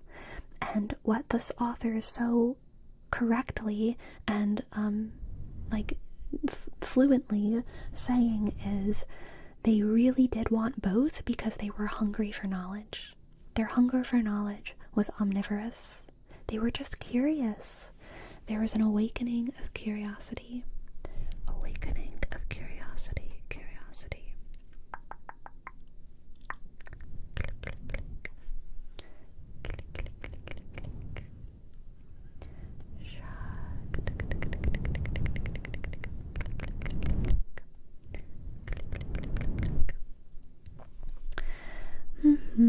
So, Cosimo's dad was Giovanni Medici, who did some of the most work in organizing the Medicis' wealth. But Giovanni was not a humanist. He was a little bit too medieval for all that. He was definitely ahead of his time because he had so much money and power. But he only owned 3 books, and they were all on medieval theology. But once he got older, he did begin the trend of sponsoring local art. And he died in 1429. And that is when Cosimo Medici took over a bulk of the Medici's work. Cosimo was, as per my notes, best friends with Niccoli. He was apprenticed young, and whenever his dad died, oh yes, he was like apprenticed in some kind of trade, like banking, I'm pretty sure, whenever he was young. But as soon as his dad died was when he started doing a lot of work in commissioning these manuscripts, asking for these manuscripts to be copied, organizing his libraries, funding local art. It seems like it wasn't that his dad, Giovanni, was preventing him from doing this, but it seems like Cosimo was just a little bit shy to be a wild humanist until after his dad was gone.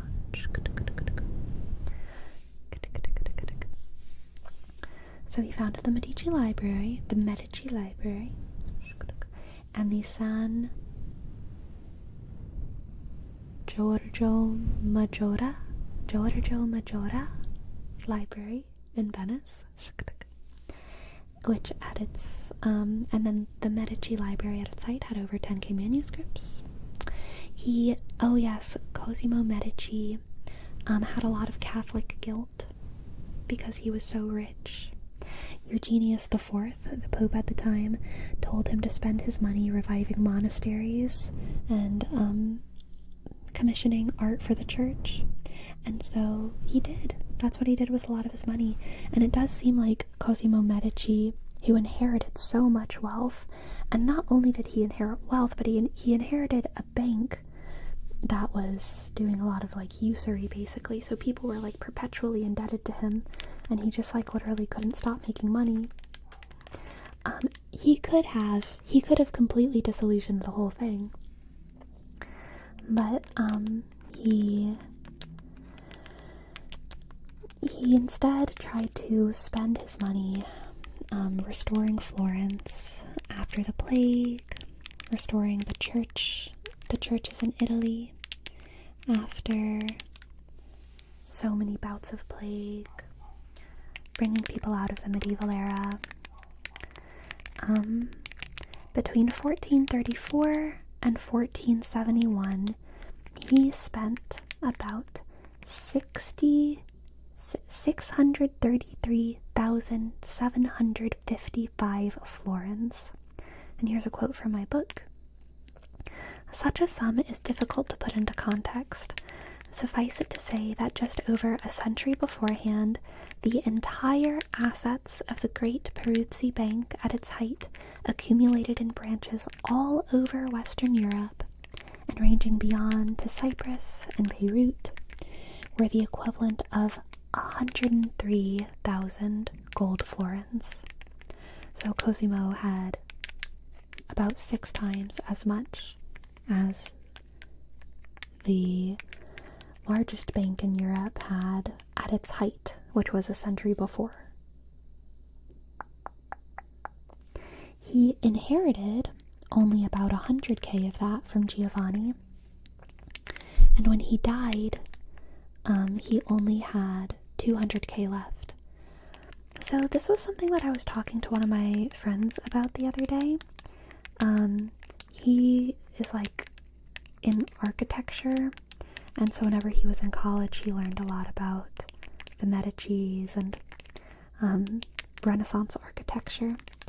And he was explaining to me that the Medicis at this time really kind of executed the actual idea of like trickle-down economics. And he was explaining to me that that's kind of why even to this day, the Medicis, they don't really exist anymore. They really did spend all of their money, most of it on their city. And Cosimo, from what I understand, spent more money than almost any of them. And almost all of it was just in reviving the city, providing the people with beautiful churches and roads and gardens, and pieces of art around the city. And Cosimo Medici, as well as his grandson Lorenzo, they also spent a lot of money on things like fairs and festivals, things done for the folk people, really. Although at this time it is still very important to remember that the populo minuto, which is what they called the common folk, and it wasn't because they didn't call them minuto because they were like less influential. They were called the populo minuto because they were literally small people, because they were starving, because we're talking about 1400s Italy. So when you're poor in 1400s Italy, you are too skinny. and you're probably too short. So their whole term for that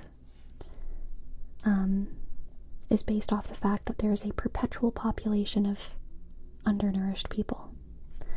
And they still existed this whole time. And that's always important to remember about the Renaissance. Renaissance, height of Italian civilization, still had a lot of really, really hungry people. Sick people, all that.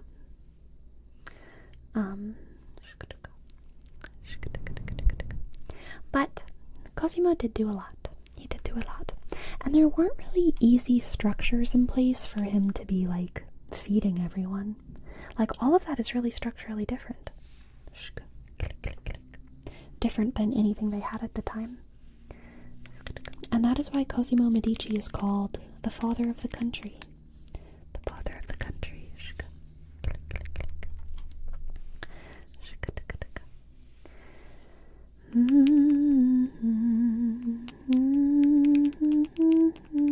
So another thing is that part of what the Renaissance was artists being viewed much more highly than they had been in society in previous generations, previous centuries. The idea of the artiste as someone special, as someone a little bit magical, respectable, was kind of new. You know, before then, there were some artists that were entertainers, which, like, people liked. People didn't hate artists, but artists were generally seen as people who propagated low culture. The idea of high culture was kind of, like, new, and, like, the idea that artists should be respected because they have some kind of, like, magical relationship with creation, that was being created during the Renaissance and during the Spanish Golden Age, but we're not talking about Spain right now. So, Italy. So here's a quote from Cosimo Medici, which was a really wild take at the time, because Cosimo Medici always advocated for artists to be paid quite well. And people weren't quite used to that. Like, people didn't really want to pay artists very well, because people were like, it's not like you're feeding me. Like, why would I pay you really well just to, like, sculpt a little thing? And Cosimo Medici said, this is one of his quotes, "One must treat these people of extraordinary genius as if they were celestial spirits, not as if they are beasts of burden." Except he said it in Italian, I think.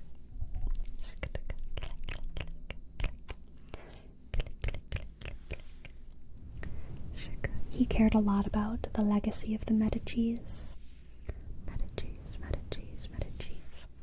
And he always befriended the popes. And that was part of how he kept his control and the Medicis' control a little bit over Italy. By pretty much always being friends with the Pope. So then he died. Oh, so he had 2 kids. One of his kids was Piero, and then I can't remember his other kid's name. But if I remember correctly, his other kid was kind of probably supposed to be, I feel like it was another Giovanni, but I could be wrong about that, but I feel like it started with a G. His other kid was kind of supposed to take on the mantle, but he died of gout. And so then his kid Piero had to take over, but all of them were unhealthy. There's one scene in this book that I'm talking about where they talk about how there's records of someone saying that all 3 Medicis, Cosimo and his 2 sons, were lying in the same bed with gout on a bad day, just kind of being miserable together. So sad. So all of them were unhealthy, all of them had gout. And so Cosimo died in 1464, and his son died in like 69. So not even that long after. That's how unhealthy Piero was. And Piero is actually called Piero the Gouty. That's kind of how he's remembered. If you want to do research on him, that's how you look him up. Piero the Gouty. And Piero the Gouty had a very short stint as, you know, the guy of the Medicis. Cage 120, thank you for your prime. Thank you for your prime. Oh, thank you, Bruca Live Gaming. Piero il Gotoso. Gotoso. Is it Gotoso or Gotoso? Probably Gotoso, huh? Gotoso. Piero il Gotoso. Piero? Don't roll the R. Piero il Gotoso. Piero il Gotoso.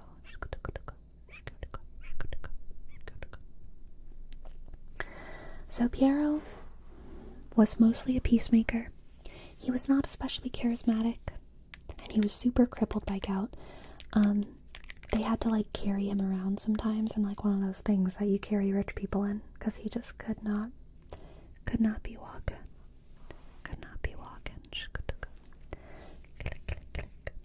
And yeah, he only had 5 years of being in charge of the Medici wealth. And he spent those 5 years really, really dedicated to his son, Cosimo's grandson, Lorenzo, known as Lorenzo the Magnificent. Lorenzo the Magnificent, for quite a reason.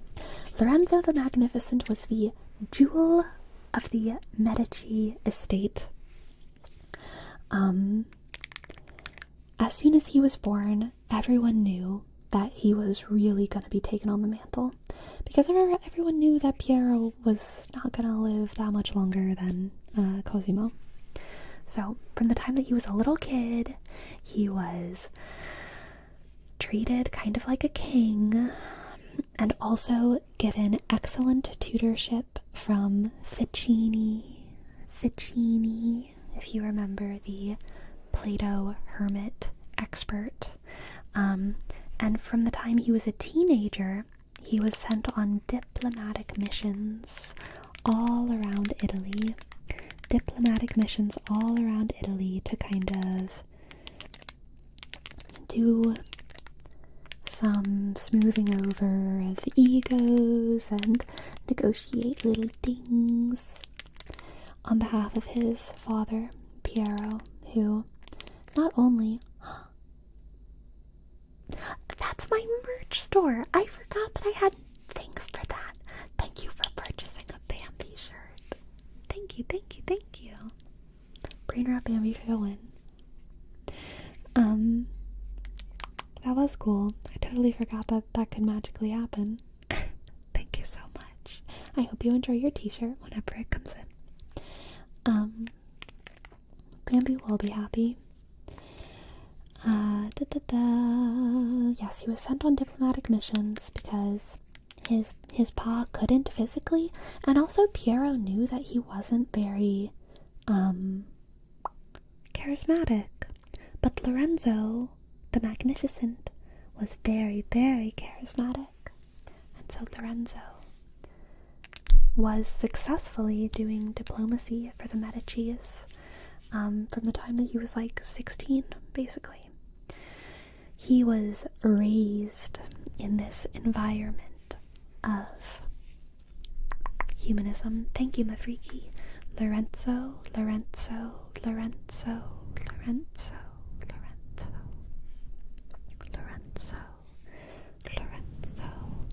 And he married pretty politically in a union set up by his mother to another family that was super close with the popes. So he married someone named Clarice Orsini, and a lot of people suspect that this was a rather loveless marriage, but there's also not very much evidence of that. So maybe they were just discreet, you know? We don't know. They had kids. They were a discreet relationship they didn't like PDA or something. Clarice was a little bit of a prude or something, you know? Old school gossips. Exactly, exactly. Now I have a quote from my book, just kind of about the Renaissance. Art would become a form of learning about what the human being was, of understanding the purely human condition. This new art would seek to teach man about himself and his world in an almost scientific manner. Honk honk. Yeah, so this is kind of just talking about how the perspective on what art is changed so much during this time. Another thing is that the Renaissance probably would have happened without the Medicis. Whenever people say the Medicis completely funded the Renaissance, it's like a little bit, it's like not quite that. But they definitely left an indelible mark on it. They left an indelible mark on it. They affected the Renaissance. They funded a lot of the Renaissance. They funded Michelangelo. And they funded Michelangelo, Botticelli, Da Vinci, Brunelleschi, Gilberto. Name a Renaissance artist that the Medicis had nothing to do with. It's kind of hard. The Medici were among, this is another quote, the first to understand and publicly acknowledge that artists were more than craftsmen. At the same time, the artists themselves were developing a personal assurance that went hand in hand with the emergence of humanism. They were beginning to believe in themselves, in their unique vision of the world. Indeed, it is from this period that we can date the concept of the artist as genius and all that entails.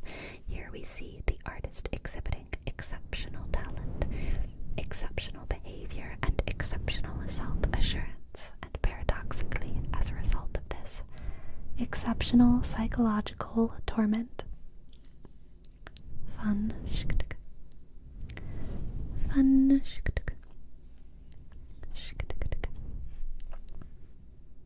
So, yes, now I have kind of a list of art and artists and Renaissance things that were funded by the Medicis.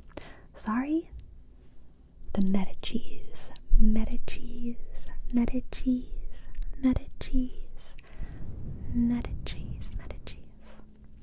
So first, the main cathedral of Florence is called the Cathedral of Santa Maria del Fiore. I put Mario in that note, and I know that's not what it is. It's Maria. The Cathedral of Santa Maria del Fiore. Fiore. Fiore. Fiore. Fiore. Fiore. And this cathedral was started way before the Renaissance. But it was started in like the 1200s. Started in like the late 1200s. But then they like stopped making it because of the plague. Because the plague. And so they the whole town kind of went bankrupt because the plague. And so they stopped building it. They stopped it. It was like a construction. People still went to church there, but it was like a construction zone for like 200 years. And then the Renaissance started, and it was kind of a construction zone for another 100 years. That was actually productive. And then it was beautiful in like 1500. But it was like a construction zone where nothing was happening for like 200 years. And then, finally, in about 1401, a local council said, you know what, we have enough money to fund a little bit of work. So on the baptistery doors, which are some of the main doors of the cathedral, they decided to hold an art competition, funded by the Medicis, of course, where the artists would submit a design for these bronze doors. And whoever won, their project would get funded by the Medicis, and they would get to make their beautiful doors. And Ghiberti, let's see, this is another Lorenzo, I don't know if I'm pronouncing their last name right. I've been saying Ghiberti in my head. He was a nobody. No one knew who he was. My cat just ran in the door. No one knew who he was. And he just like sketched his little doors on a little piece of paper. And they were like, yeah, these are the best doors. And then he took, guess how long it took him to make these doors? Guess how long it took one man to make massive doors out of bronze? Fully funded. His life funded while he made these doors. The G is hard. J. The H is there. Ghiberti. Got it. Ghiberti.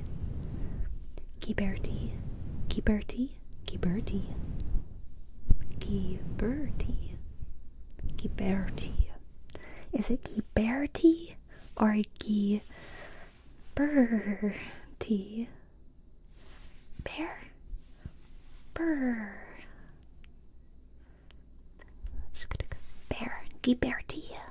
Ghiberti. Got it. It took him 20 years. He took himself 20 years to make probably the prettiest doors in the world. Okay? And if you look up the bronze doors of the Cathedral of Santa Maria del Fiore, you will see them, and they're beautiful. The original doors are in like preservation or something right now, and now on the actual cathedral they just have like replica, which is kind of sad. I wish instead of replicating them, they would keep the preserved doors. Sure, move them to a museum or whatever, I get it, but instead of replicating them with like whatever the fuck, why don't they like fund a new artist to like make another beautiful piece that's like their own? How about we do that? In my opinion, that would be in the spirit of humanism. But I guess these, whatever, not my country.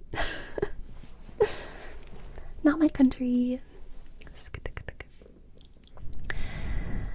So yeah, he took himself 20 years to make those doors, and while he was making them, because he had won this competition and he was working on the doors of the cathedral that everyone knew and loved, he kind of became a little local famous bronze worker, artisan, and so he was taking all these other jobs at the same time as well, which is part of why it took him so long. So he got rich and happy, and then after he finished those doors, they loved them so much, they were such a hit, that they said, you know, the church got some other doors. You want to go do those? You want to go to the other doors too? Do you want to go to the other doors too? And he said, okay. And then he spent 30 years making another set of doors, making another set of bronze doors. Them doors just about took his whole life. All those doors just about took him whole life. That is devotion to a town, to a cathedral, to a craft. The attention economy could never. And it is so sad that we have lost all of the ingredients to that. Because it's not just the artist. You know, there are artists today that would do that. But no one would be willing to fund a 30-year project of doors. Because no one cares. And people used to care about that. And I love that. I love that. I love that so much. And they are gorgeous doors. They are gorgeous doors. Anyway,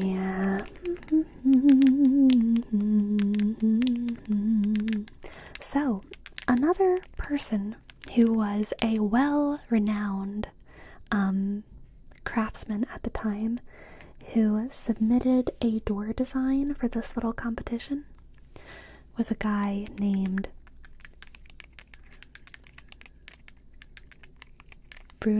so I've been saying it in my head, Brunelleschi, but because of how you say bruschetta, I'm starting to think it's Brunelleschi. Brunelleschi? In my head I was saying Brunelleschi. But is it Filippi Brunelleschi? That's how his name is. I just typed it out.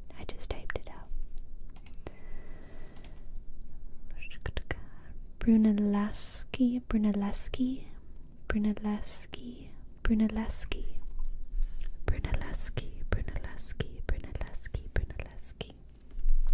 He was born in 1377, so he submitted a design for these doors.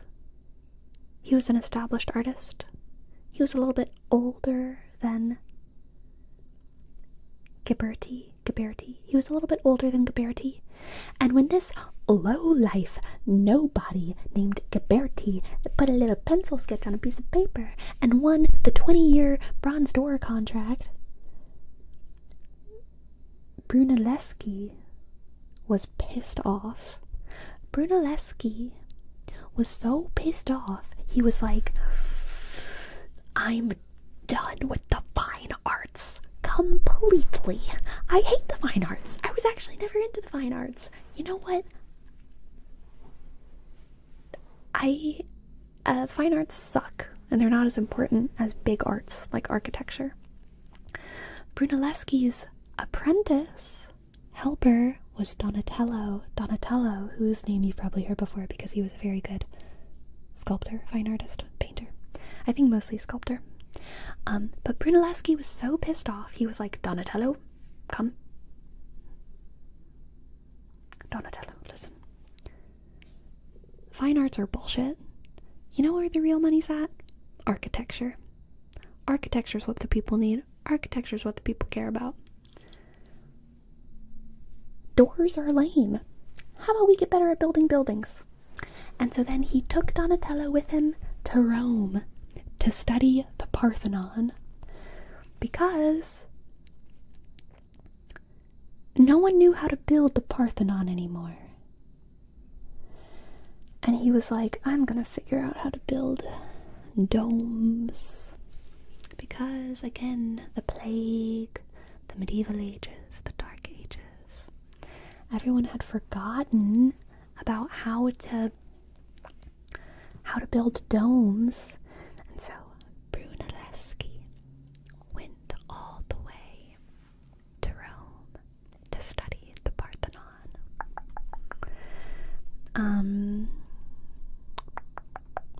Donatello was 16 at the time.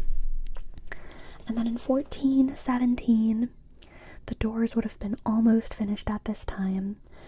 Brunelleschi came back to Florence with not Parthenon knowledge. Thank you, short T-Rex. Pantheon knowledge. My bad. Slap. Pantheon knowledge.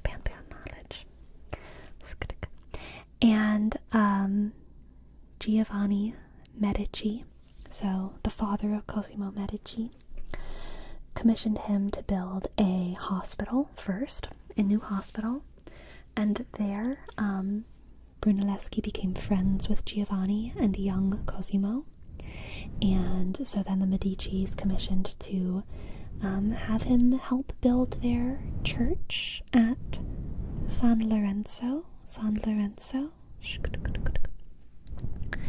And then in 1418, finally, Brunelleschi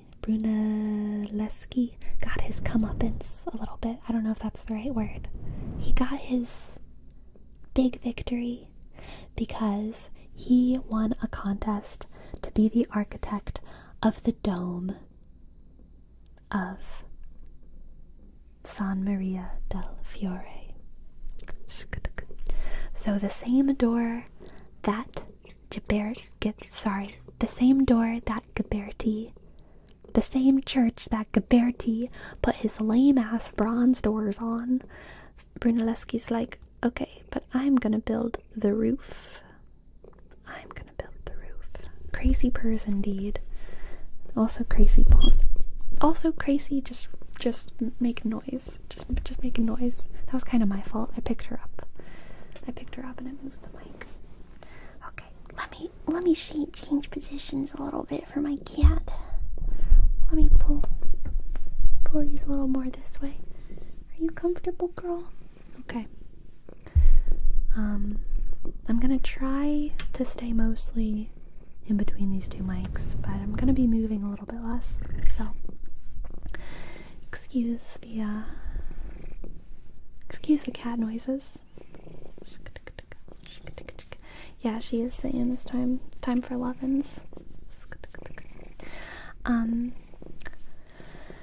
So now Brunelleschi gets to work on the San Maria del Fiore, and he sure does build that dome.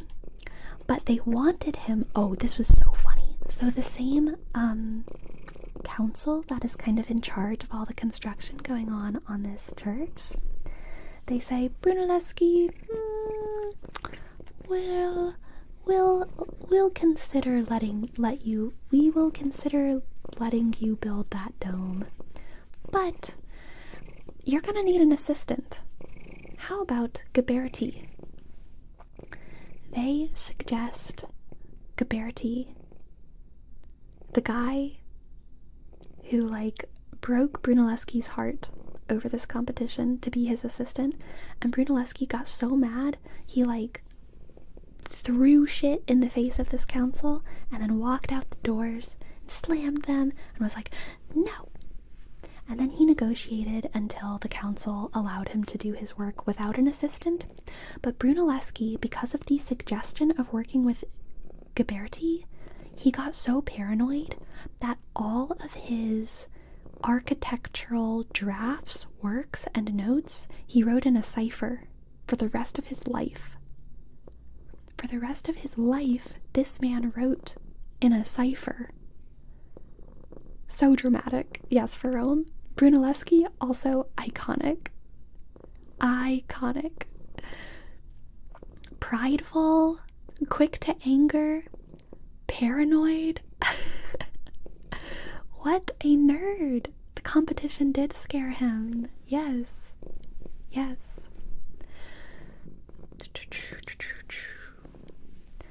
Da, da, da, da. And then during the work of inventing the dome, this is her tail. Dee dee dee, cute tail, cute tail.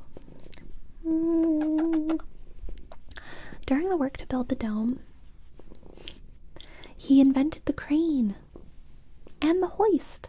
These tools had probably already been invented by the Greeks, and probably the Romans, and probably the Egyptians, if we're honest, but we'd all forgotten about that, so he invented them.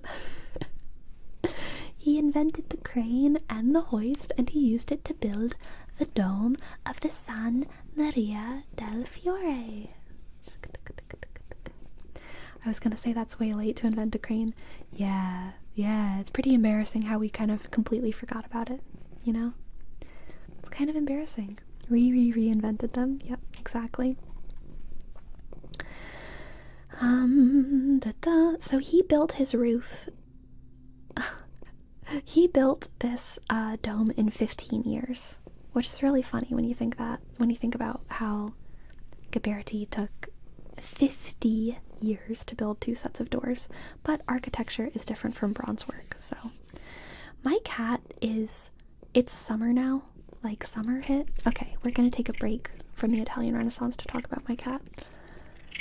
Summer is hitting right now, and my cat is shedding so much. This was one pet. I just kind of rolled this all into a ball, and it's all flying into my nose. But my cat is shedding so much, it's crazy. Like, I just have so much fur on me right now.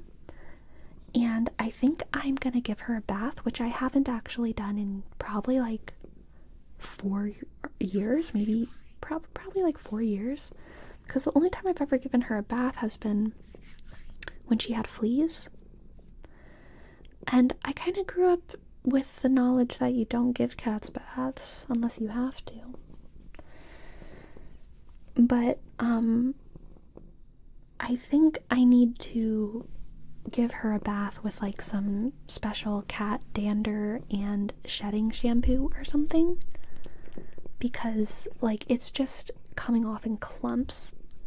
Like, you know, this is just gonna be one pet. This is just one pet. It's continuous. It's continuous. But I don't know. What do y'all think?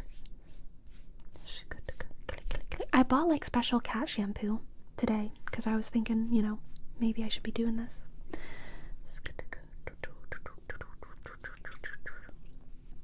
Every few years when needed, I feel like it's needed. I feel like it's needed. But the silly thing is that, like, I bought cat shampoo and it's like in a whole bottle. Like, I almost wish I could buy like a little tiny like vial of it.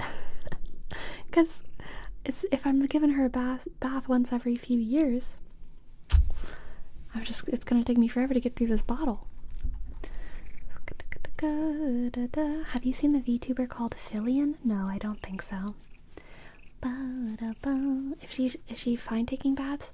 So again, I've only given her baths when she's had fleas in the past. She's really enjoying these head scratches right now.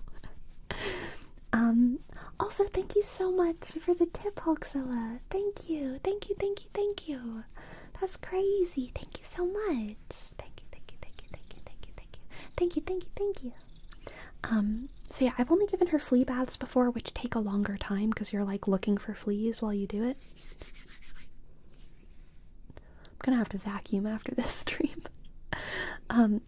It's making my like face itch too. I don't even really identify as someone with cat allergies, but sometimes I wonder if I'm like developing a cat allergy. But she was usually pretty patient during those baths until the end, you know? She was pretty patient, but she would get to a point where she would be like, I'm done with this. Maybe 10 minutes in. But she's pretty good for 10 minutes. Maybe even 15. Look at how happy she is.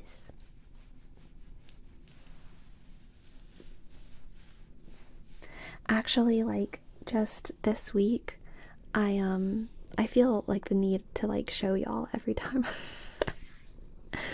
I feel the need to show y'all, but just this week I installed like a little light above my stove, which I didn't have before, and as soon as I installed it and turned it on, I was kind of horrified because the back panel of the stove, where you have all the little twisties for all the burners, it's always been kind of in the dark, so I haven't gotten a good look at it in a long time. And when I saw the light, it was like there was like a coating of pet dander and cat fur like on it that I had never seen before. And I was thinking like, oh, that's why there's cat fur in all my cookies. That's why there's cat fur in everything that I cook. That makes sense. But also that's gross. And my first thought was I should clean it. But then my second thought was like, I'm almost afraid to touch it because I feel like as soon as I touch it, it's gonna like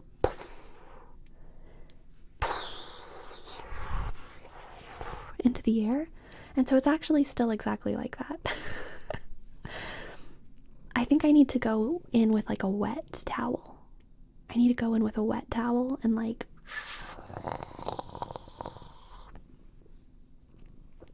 What?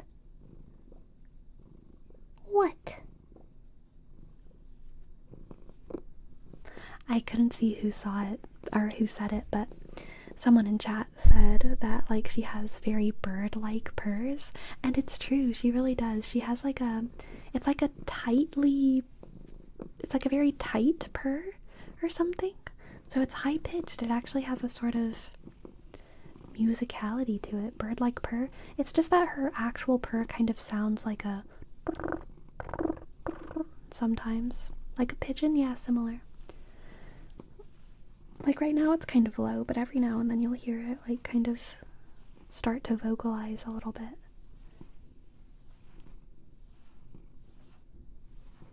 Girl, what are you doing?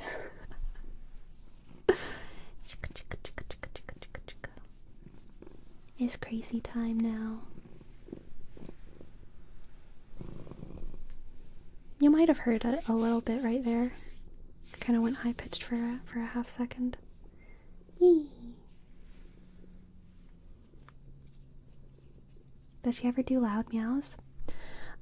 Y'all probably have heard her meow before at the door. She's a very intentional meower. Of all the cats that I've owned, she is the most intentional meower. She really clearly communicates. So she doesn't just walk around and meow.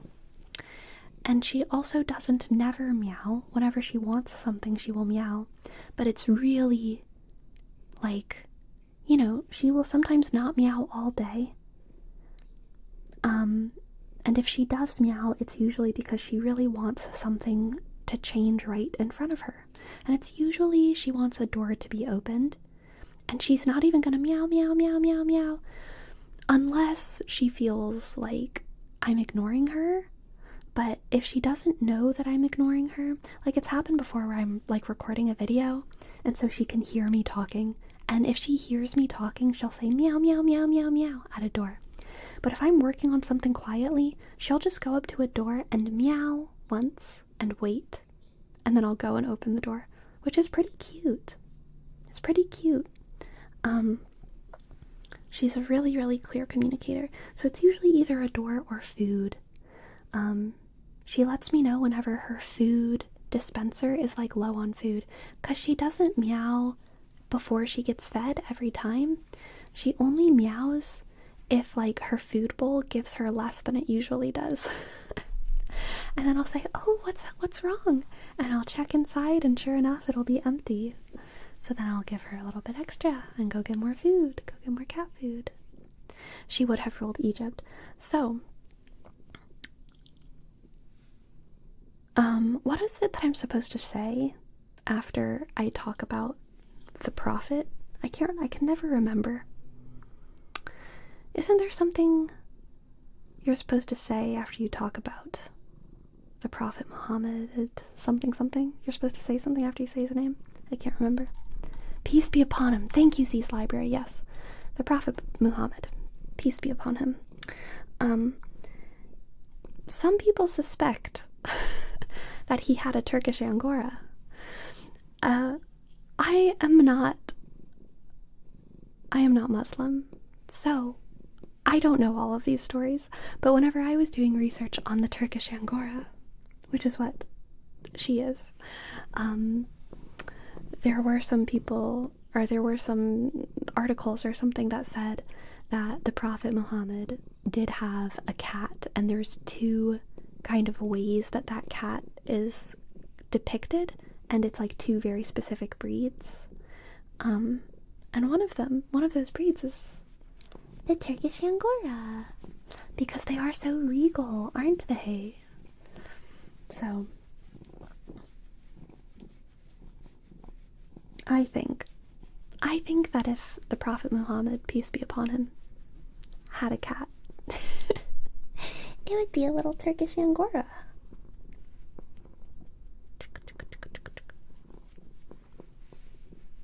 Peace be upon them is them saying F you? I thought it was a good thing. I thought that was like what you say when it's like a good thing, like rest in peace. I thought it was like long live the king. I don't know.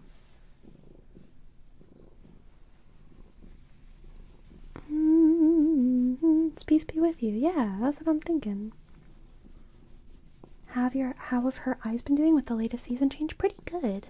She has pretty clean little face right now, but we'll see. We'll see. Google says it's respectful. Okay, thank goodness. Thank goodness.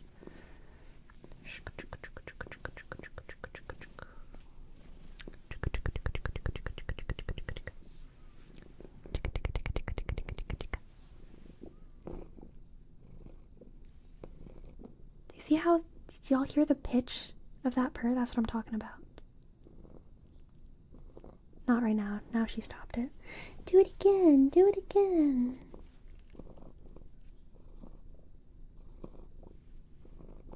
Yeah.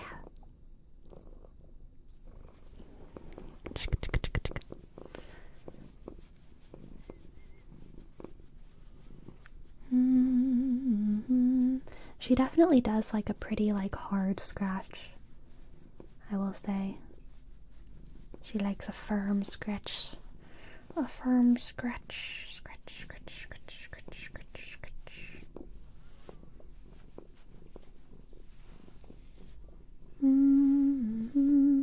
Today I went to the pet store to get her litter and to look at their pet shampoos and stuff. And they had a cat for adoption there. And it was so pretty. It was a little Siamese cat, and it had such blue eyes. It was very, very, very cute. Very cute, very cute, very cute, very cute. Muslims say that after pronouncing the name of any given prophet. Yeah, that's what I thought. That's what I thought. Which I kind of like. Like, I love, like, little things. I love little rules, you know? I think that's part of why I like being Catholic, too. I love, like, little fun things you can do. Like, say some words every time you do a thing. Or, you know, do the sign of the cross, like, every time you pass the tabernacle. There's capper in the air. Fun, like having to hug everyone in the mass. True, true, true, true. Are you considering getting a second pet? No. No, maybe if I had a bigger place. Maybe.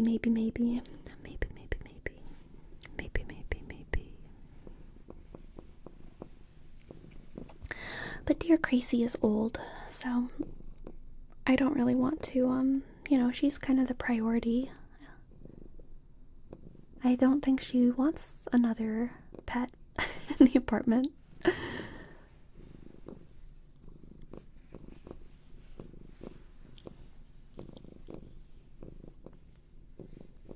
Is orange your favorite color? I don't think so. I don't really have a favorite color, to be honest. I like a lot of colors. But I like orange. It's probably one of my top 5 colors. I like orange, and I like warm color palettes, so I like orange, yellow, pink.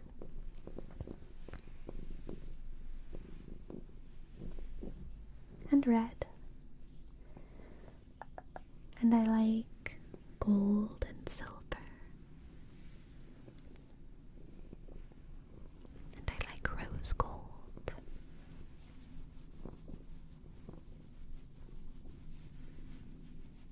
And I like black and white.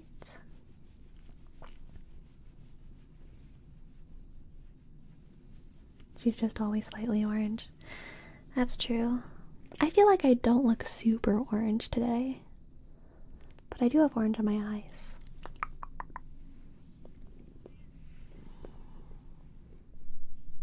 I don't think I look too orange. I think I'm a good human pink color. Do your eyes change colors? No, but my lighting changes colors. You know how some people are like, oh, my eyes change colors in the light. As a YouTuber, my eyes don't change color in the light, but the lighting changes. Sometimes the lighting changes, but my eyes don't change color. I don't know, maybe I'm just being like autistic about that, but The lighting changes. Very blue eyes. They could be bluer. You know, I wouldn't mind if they were a little bluer. Sometimes I do think that they read as kind of gray. Gray. Thank you for your sub.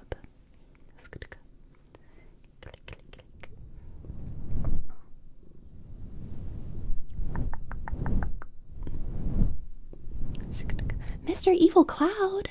What? I know who you are. Are you the Mr. Evil Cloud? Thank you so much. Thank you so much. I'm kind of taking a break from the subject of tonight's stream because it's cat time and because my brain's a little fried from reading my document, but we were talking about the Medicis and the Renaissance. I have a question for the chat. What's your most favorite thing that you learned tonight about all the stuff that we talked about? What is your most favorite thing we learned? I think my favorite fun facts... what are my favorite fun facts that we went over tonight? The fonts? I know, I feel like the fonts are up there. ZB, ZB, ZB.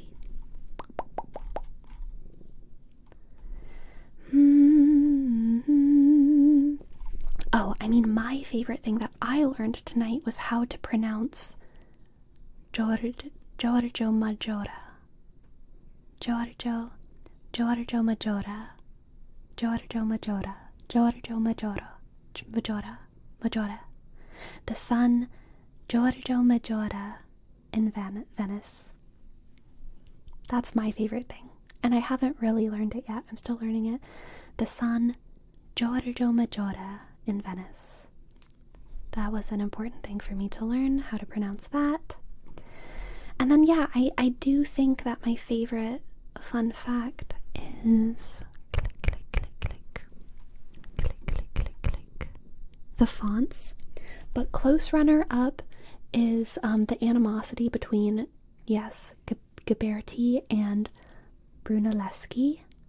Specifically the fact that Brunelleschi got so paranoid he wrote everything in a cipher for the rest of his life. I think that's so funny. Donatello's teacher is hilariously petty. Yes, Brunelleschi. Click, click, click.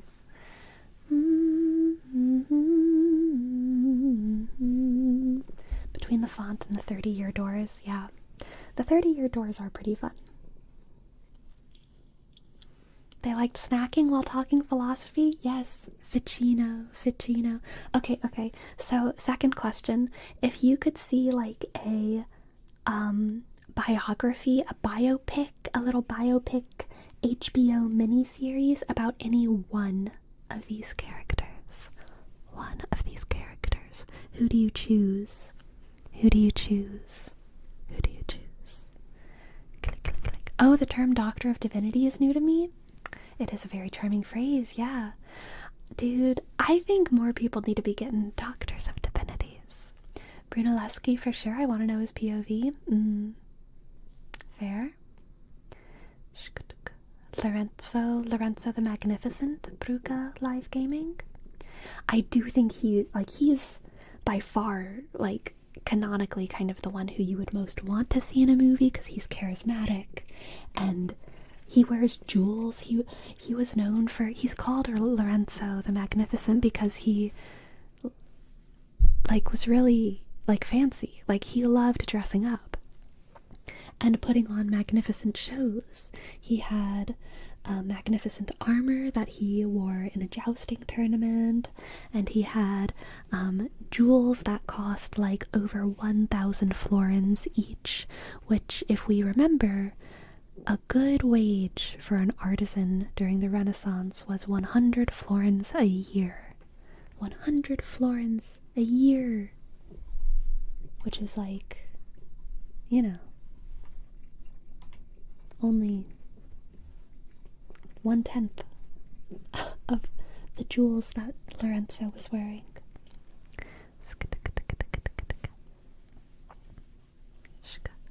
It's gonna take me a whole semester to learn the names. Oh, Hulkzilla, if you really want to memorize the names, you just have to do an ASMR stream all about it. This is actually how I used to, like, remember facts whenever I was studying for tests.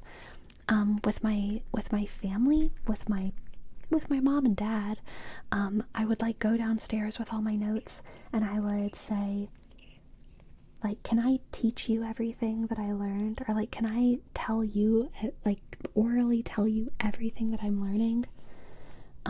Because that took the pressure. I didn't like being asked, like, quizzed things. It was kind of too much pressure, too much embarrassment, a little bit too scary. So I would say, like, let me tell you everything, and it'll help me remember. So this has been how I study for decades now. Oh, and my cat is done. Oh, I am free from all the fur, but unfortunately we are also bereft of her sweet, sweet, sweet purrs. But yeah, I mean, I'm not talking to y'all because I like have all this memorized. I'm talking to y'all about it because I don't. There is no escape from the fur. That is true. You know what would be interesting but also a mood downer? Pierre's biopic, like knowing he was not fit, healthy to have all the riches that were coming to him, so he pretty much prepared his kid to do it. Yeah, true. So the book that has all this information in it that I've been reading, I'll probably go on break pretty soon and I'll go get it and we can talk about it with some more direct sources. Mads, thank you for your sub. Thank you. Thank you, thank you, thank you, thank you. The book, it's funny because it's very, like, it's written in a very engaging way. It's really easy to kind of fall in love with these characters and follow the story. It feels a little bit journalistic, but also like highly historical, and that's kind of my favorite way to read history. It's not too dry. But the weirdest thing about this book is that the author does talk quite a bit about how attractive all these different people are, which is a historical fact, so I get it, but he uses these primary sources, portraits done of the different Medicis and artists and stuff like that, to kind of talk about how charismatic they were, how popular they were, and then how attractive they were. And he talks a lot about how, like, the Medicis weren't very attractive, and then he has these portraits of them, but I, like, don't see what's wrong with them. Like, he kind of goes on and on about how Lorenzo the Magnificent was so charismatic, which is surprising because he wasn't even that attractive based off of this picture of him. But I'm looking at the picture and I'm thinking, like, he looks fine. I don't know. I feel like what beauty standard are you using? What beauty standard are you using? Maybe they expected them to be like models. I don't know. We need to see the picture. Okay, I am gonna go on break and like get rid of some of the cat fur in my nose and all my clothes. And I'm gonna get the book. And then we're gonna be right back and we're gonna look at the pictures. We're gonna look at the pictures. Pictures, pictures, pictures. I'll be right back.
I am back, I am back, I am back. We're gonna look at some pictures, and I think after we look at some pictures, that'll probably be the end of the stream, okay? That'll probably be the end. But we're gonna take our time. Don't worry. It's gonna be more than 10 minutes. It might even be more than 30 minutes. We got a lot of pictures to go through. I'm just letting y'all know what I'm thinking about, what my plan is. Okay, so Lorenzo the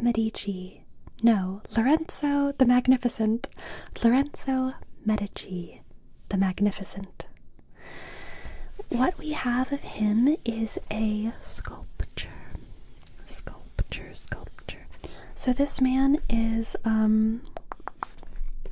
let me read to y'all the description.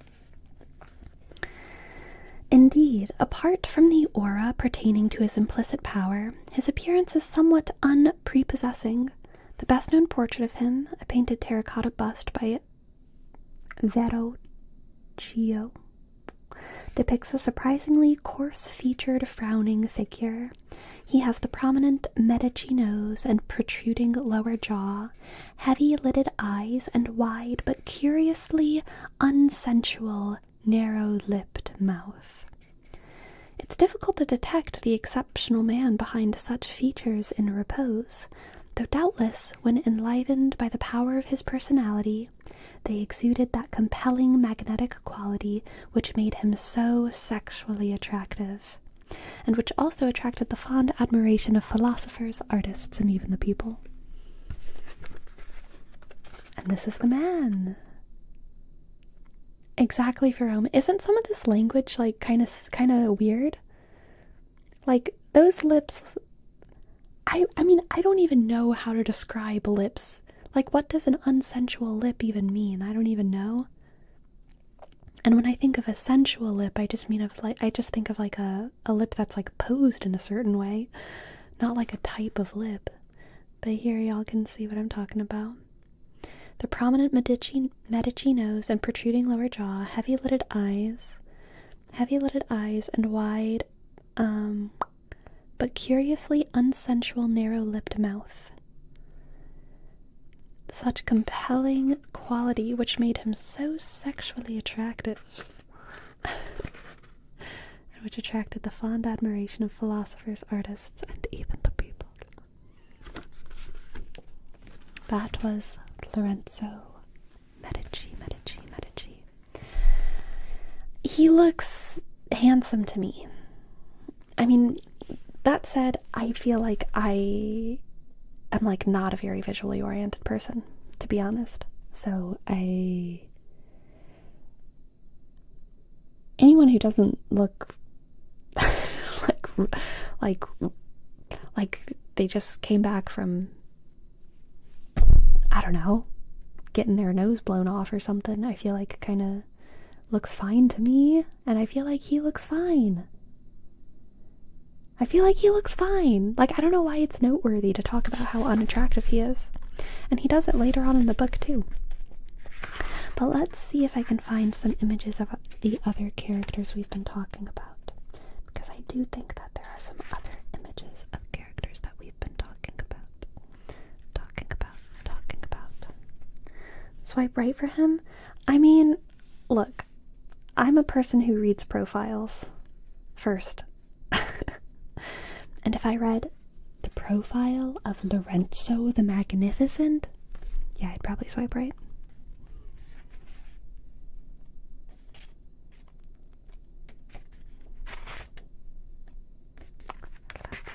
Let's see. I know there are some other pictures. In this book there's other pictures. Where are these few other pictures that I know exist? Where are these other pictures? Here is Brunelleschi's dome of the sun, Ta Maria del Fiore. This is the dome.